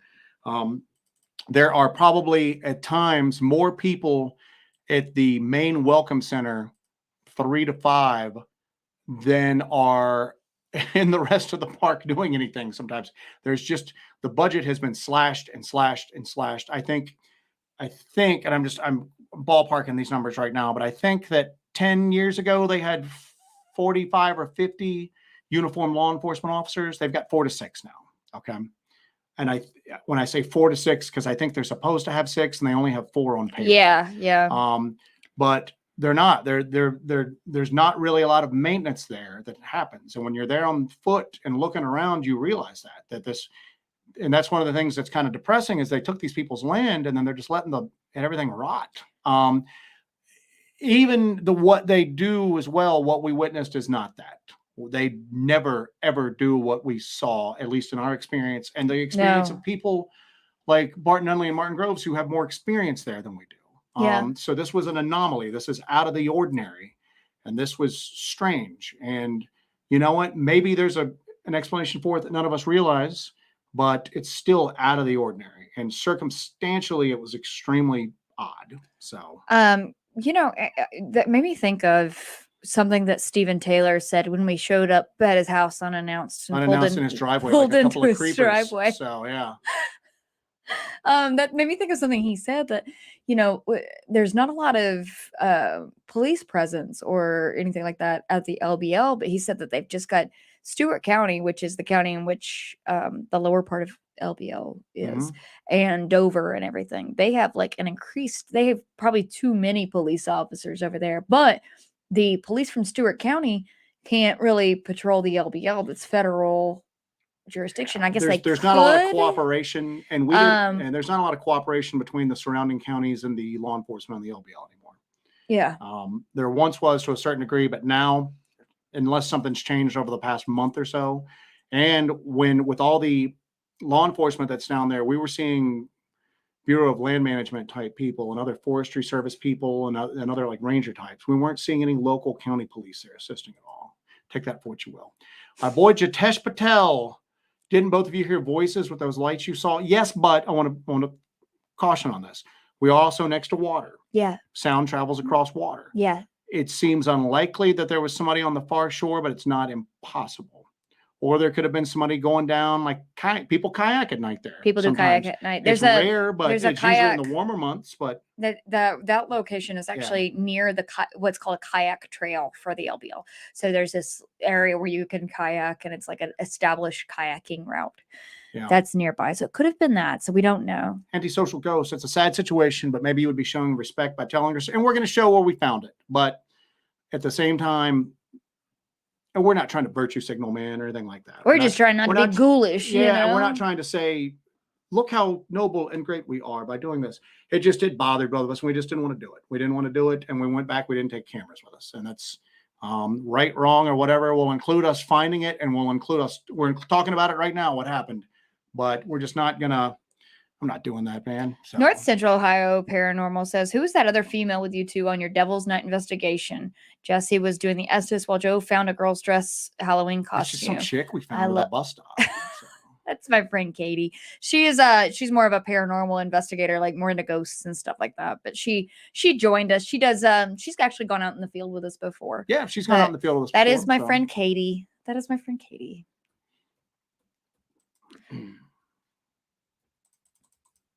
We've got something up our sleeve for down the line when we kind of grow this little operation. Blondes and Booze are in. Nice to see you guys. Good night, MK Ultra Hiking and Gear Review. Good night, sir. I have got to run to the That's fine. So restroom, or I'm gonna go. Sean Blevins is in here. I'm gonna go look Sean at some Blevins. pictures of barges. For yeah, look. I'm gonna go check some barges out. So hey, look at this. Barges are cool. I gotta go talk to a man about a barge. So. All right, I'm behind on the chat, but I'm gonna actually. You know what I'll do? I'll go to the bottom of the chat and get caught up, and I'll get topical here. Take Two Wheels is out. See you later, buddy.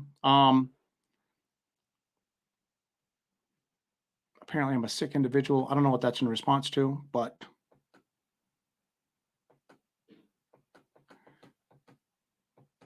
yeah, we had a good turnout on this chat, man. I'm glad that the more people are kind of joining the conversation because it's hard and we're trying the best we can to do about the, trying to interact with everybody. Chat goes fast, man. So we're trying to do the best we can. Deuster, I haven't had a chance to look. He asked me what I thought about the man in black found dead in the LBL in 1957. Doing more research into it in the next trip at the LBL. It's getting a special chapter in his new book. Deuster was with us there on the ground in the LBL. I haven't had a chance to look at that. I saw your message while I was at work and I came home and then I dove right into this. So I'll try to look that up some while I'm being waited on hand and foot while Jesse fixes us dinner after this. And I'll let you know. I'll see what I can find out. Because I honestly, I have heard about other people found dead. I've never heard anything about a man in black found dead. But I may have read that case and then just not realized that's what was going on. Deer in Headlight, what do you all think about the polar shift they're predicting? That's happened before. There's a lot of weird stuff that goes on. And if I remember correctly, didn't that story of Adam and Eve that the CIA had, I'll have to look it up so I don't butcher this. You have to forgive me because CIA cover up. I read a lot of stuff, and unless it pertains to exactly the Adam and Eve story that supposedly the CIA covered up and then was done on a Freedom of Information Act thing, said that there's a cataclysm that goes along hand in hand, and that as civilizations rise up, they're inevitably wiped out by this polar shift. And what do you eat? It's some turkey jerky from the Buc-ee's. So anyway, I'm starving. I'm sorry. So I don't know. It's disturbing. It's one of those things that I almost go, that's just too. Here's the deal: like Dogman, Sasquatch, like paranormal activity, even like UAPs, we might eventually, if we're lucky, advance our knowledge a little bit. Something like that, I don't have like the education or the tools or the skill set. And even if I did, I don't know if I want to know, man. You know what I'm saying? I just something like that's just so big and beyond me at that point that I don't know what I would do. Did you see Central Florida Bigfoot goes, did somebody say kayak?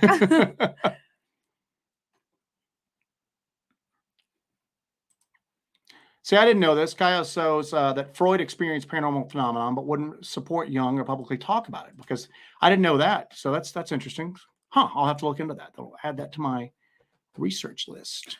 Daniel Garcia says, hey, y'all, through all your adventures, have you ever had a blacked out government car follow you when leaving a site or anything along those lines, or a witness anything odd around your home? Never a blacked out government car, but we have experienced other stuff. And like we mentioned before, we've experienced. Barton was talking about this.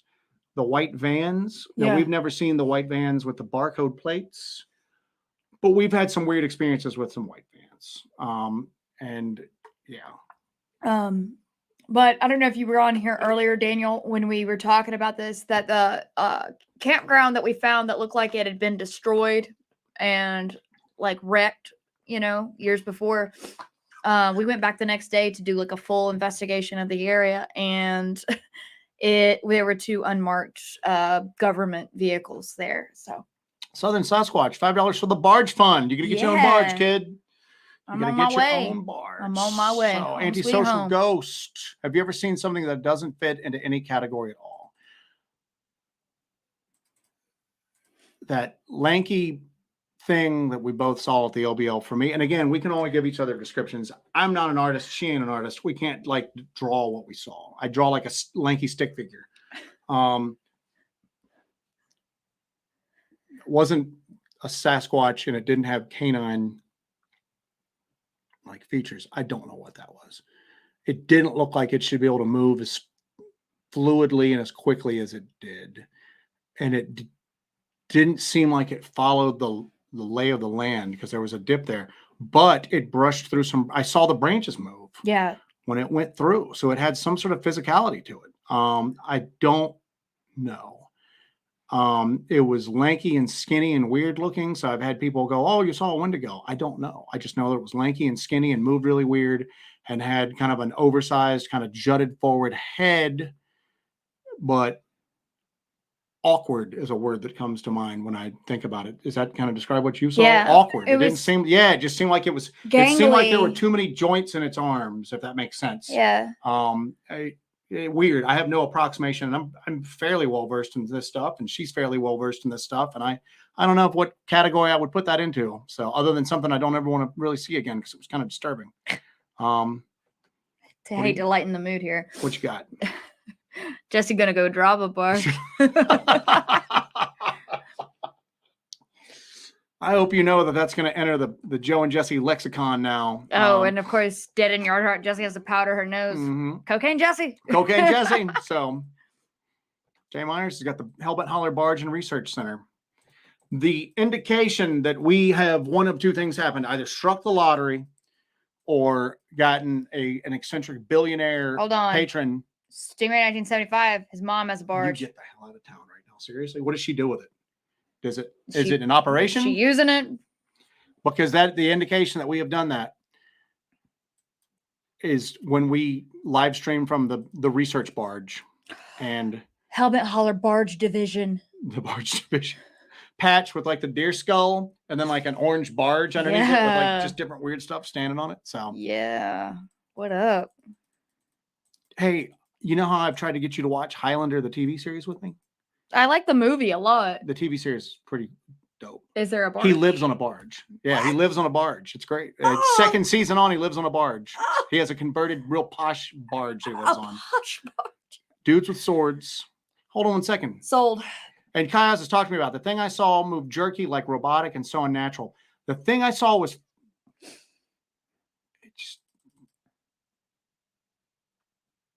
if somebody had told me I saw like a hologram or something like that, I'd believe it. But it moved the branches, but it didn't leave any tracks and it didn't follow. There was a pit there. It should have gone down and up, but I didn't see that. I just saw very levels. I don't have a approximation of what it is. So I don't know what I can't put a label on it.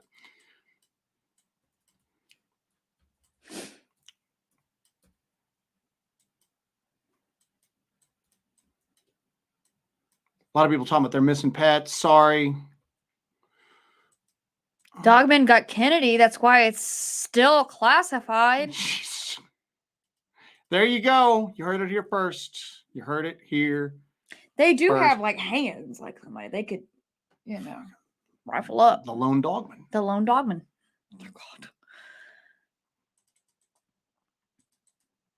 All right, I'm going to get down here at the bottom. We're going to catch up, and we're going to wrap up soon. Yeah, we're going to wrap up soon because I had to come in here with my. I think the standout thing here is Stingray 1975 has a family barge.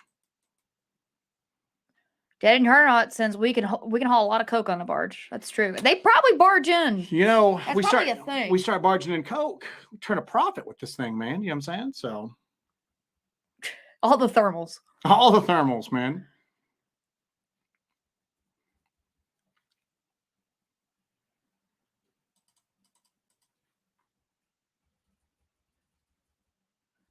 Let's see. If we live stream from a barge, they'd never find us. Mhm. That's true. God, this is a lot of barge talk, guys. I'm A lot sorry. of barge talk. Hey, have you ever heard about Hellbent Holler? You mean those weird barge people? Well, no, they do like Bigfoot stuff too. That's not what I hear, man. I clipped on another dude was talking about barges. So, Oh my goodness. Goodness gracious. Yeah, if you guys have anything else you want to talk about, Joe's kind of going through the chat yeah, a I'm little catching bit. up, and hit that like button, man. What it really? Yeah. Seriously, is that asking too much? Like, damn. I think this is a personal offense to Joe I that take you've a not hit personal the offense like. that we're You've not not having hit the enough like likes. button yet. I'm Um, personally aggrieved. Yeah, So, I just wanted to say, thank you guys for like watching all those lives that I put out from the LBL. That was a lot of fun. What now? Oh God, is it more Cocaine barge? barge is taking a life of its own. Cocaine barge. Yeah. That's the only one that actually makes sense. Yeah, exactly. So. But I thank you guys for watching those lives. That was a lot of fun to do, and we had a whirlwind week at the LBL, and we saw a bunch of crazy stuff, experienced a lot of stuff. Oh my gosh. Yeah. Oh my gosh. You should set up 300 trail cams. This is an ongoing joke with us. It is an ongoing joke because somebody was aggrieved that we had not set up 300 trail cams. And I started doing the math on that, on like how much would 300 trail cams, and you got to get batteries, SD cards, and everything like that. I'm going, we're talking like 40, 50,000 bucks, man, $100 a trail cam, 150 probably for a good one, Good Lord. Anyway. Jeez.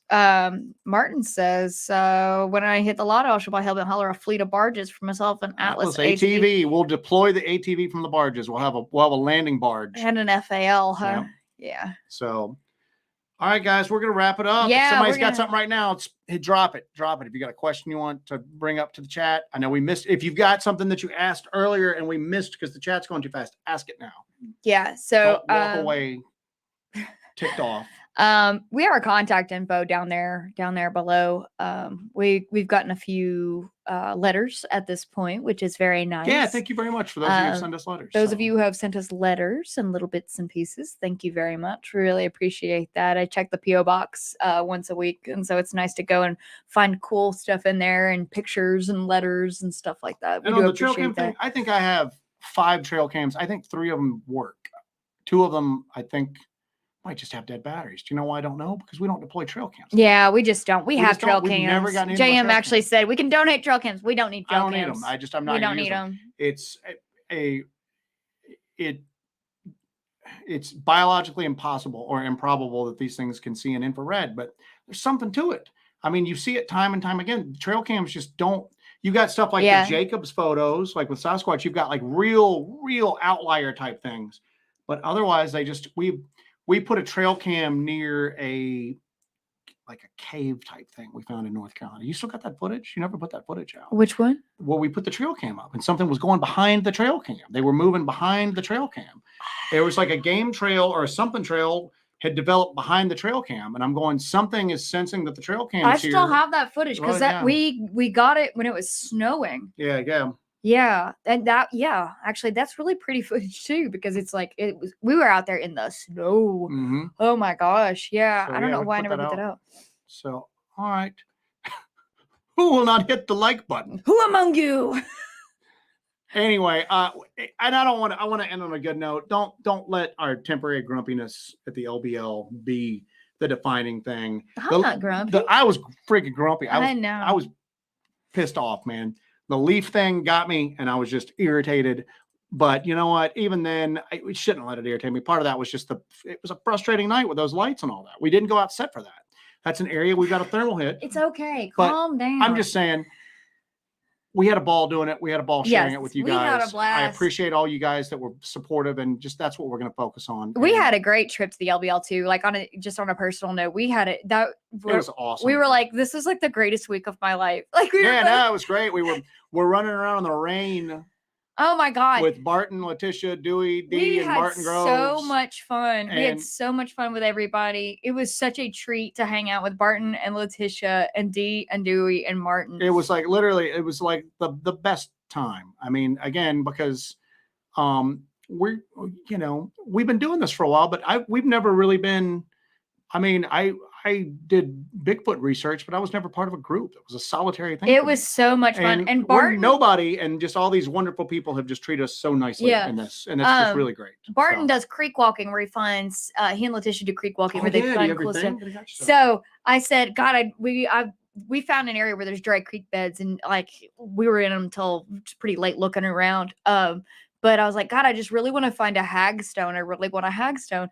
Freaking Barton Nunley goes into a creek, and what is it? 5 minutes later, just in like that, man, like just and he goes, in on it. Got you a hagstone, and brought it out. So this was my Barton Nunley official Barton Nunley hagstone right there. Hagstones have a place in folklore because they are stones that have holes that were naturally formed by moving water. Mm-hmm. So they're very rare, and they were supposed to have various supernatural properties. It would allow you to see through fairy glamour. It would allow you to hide sometimes from like certain types of entities. It was a defense against witches. You could use them to detect witches. There's a whole big thing of hagstones. As a matter of fact, that's why they're called hagstones. There was a lot of stuff with like European witchcraft and everything like that that went along with them. We've looked for them forever. We only found one in the Bewitch Cave, and Jesse was tempted to take it. Then I wanted it so bad. Then she's like, every instinct I have is telling me not to take a rock out of the witch cave here. Yeah. So we've never found one, and Barton just found it. So what's cool is really close to the new moon when he found it, and then it's like this. So you have all this space at the bottom here. Got a handle. That's the handle. So this is going to be my moon gazing hagstone. That's what it's for. So there you go. I've got my official Barton Nunley moon gazing hagstone. Patented. Aussie Baza hits at the last minute. Grace W, thank you. At the last minute, $20. Thank you, that. Grace W. No, thank you.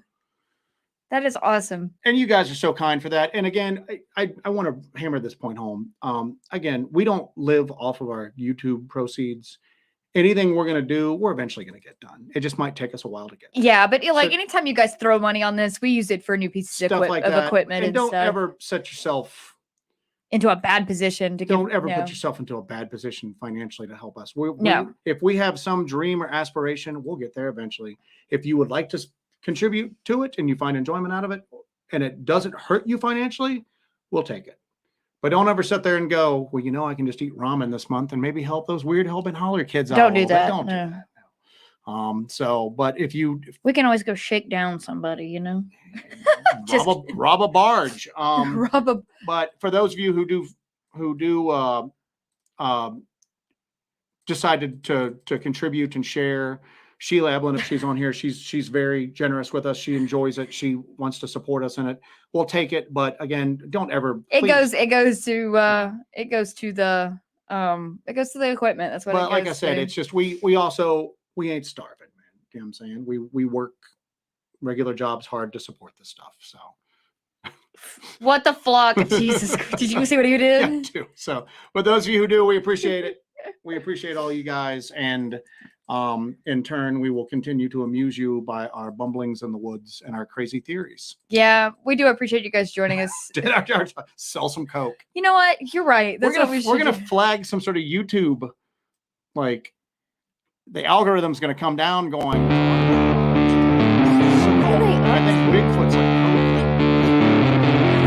All right, guys. Make sure you hit that like button before you hit on the board. We're gonna let it run for a little bit, and you guys can do your goodbyes, your chats, and everything. Come to dinner. And this was a great show. It's been a great show. We really enjoyed talking to you guys. And kind of do the best thing after that week. But be kind to each other. Be safe out there. Always watch your six. You guys were mentioning What? Scott Dolly, can you, before we get off, we'll let it run. Could you please? I would. What? Because I'm going to tell you right now, it's crazy. Every time I hear this mentioned that do this sort of stuff, it's just, is it proofing demons or proving demons? Okay. I'm going to tell you, it's weird. It's just weird hearing it's weird that we've got Barton Nunley. I know. You know what I'm saying? I've got an official Barton Nunley rock gazing hagstone. Yeah, Martin Groves is just telling us good night. It's weird. Good night, Mark. So when people mention us in other. Wait, they can't hear us. Can you not hear us? Are we dead? Are we dead? Are we alive? Can you hear us? Can you hear us? They might not be able to hear us. Cool music. Did you hit the music? No.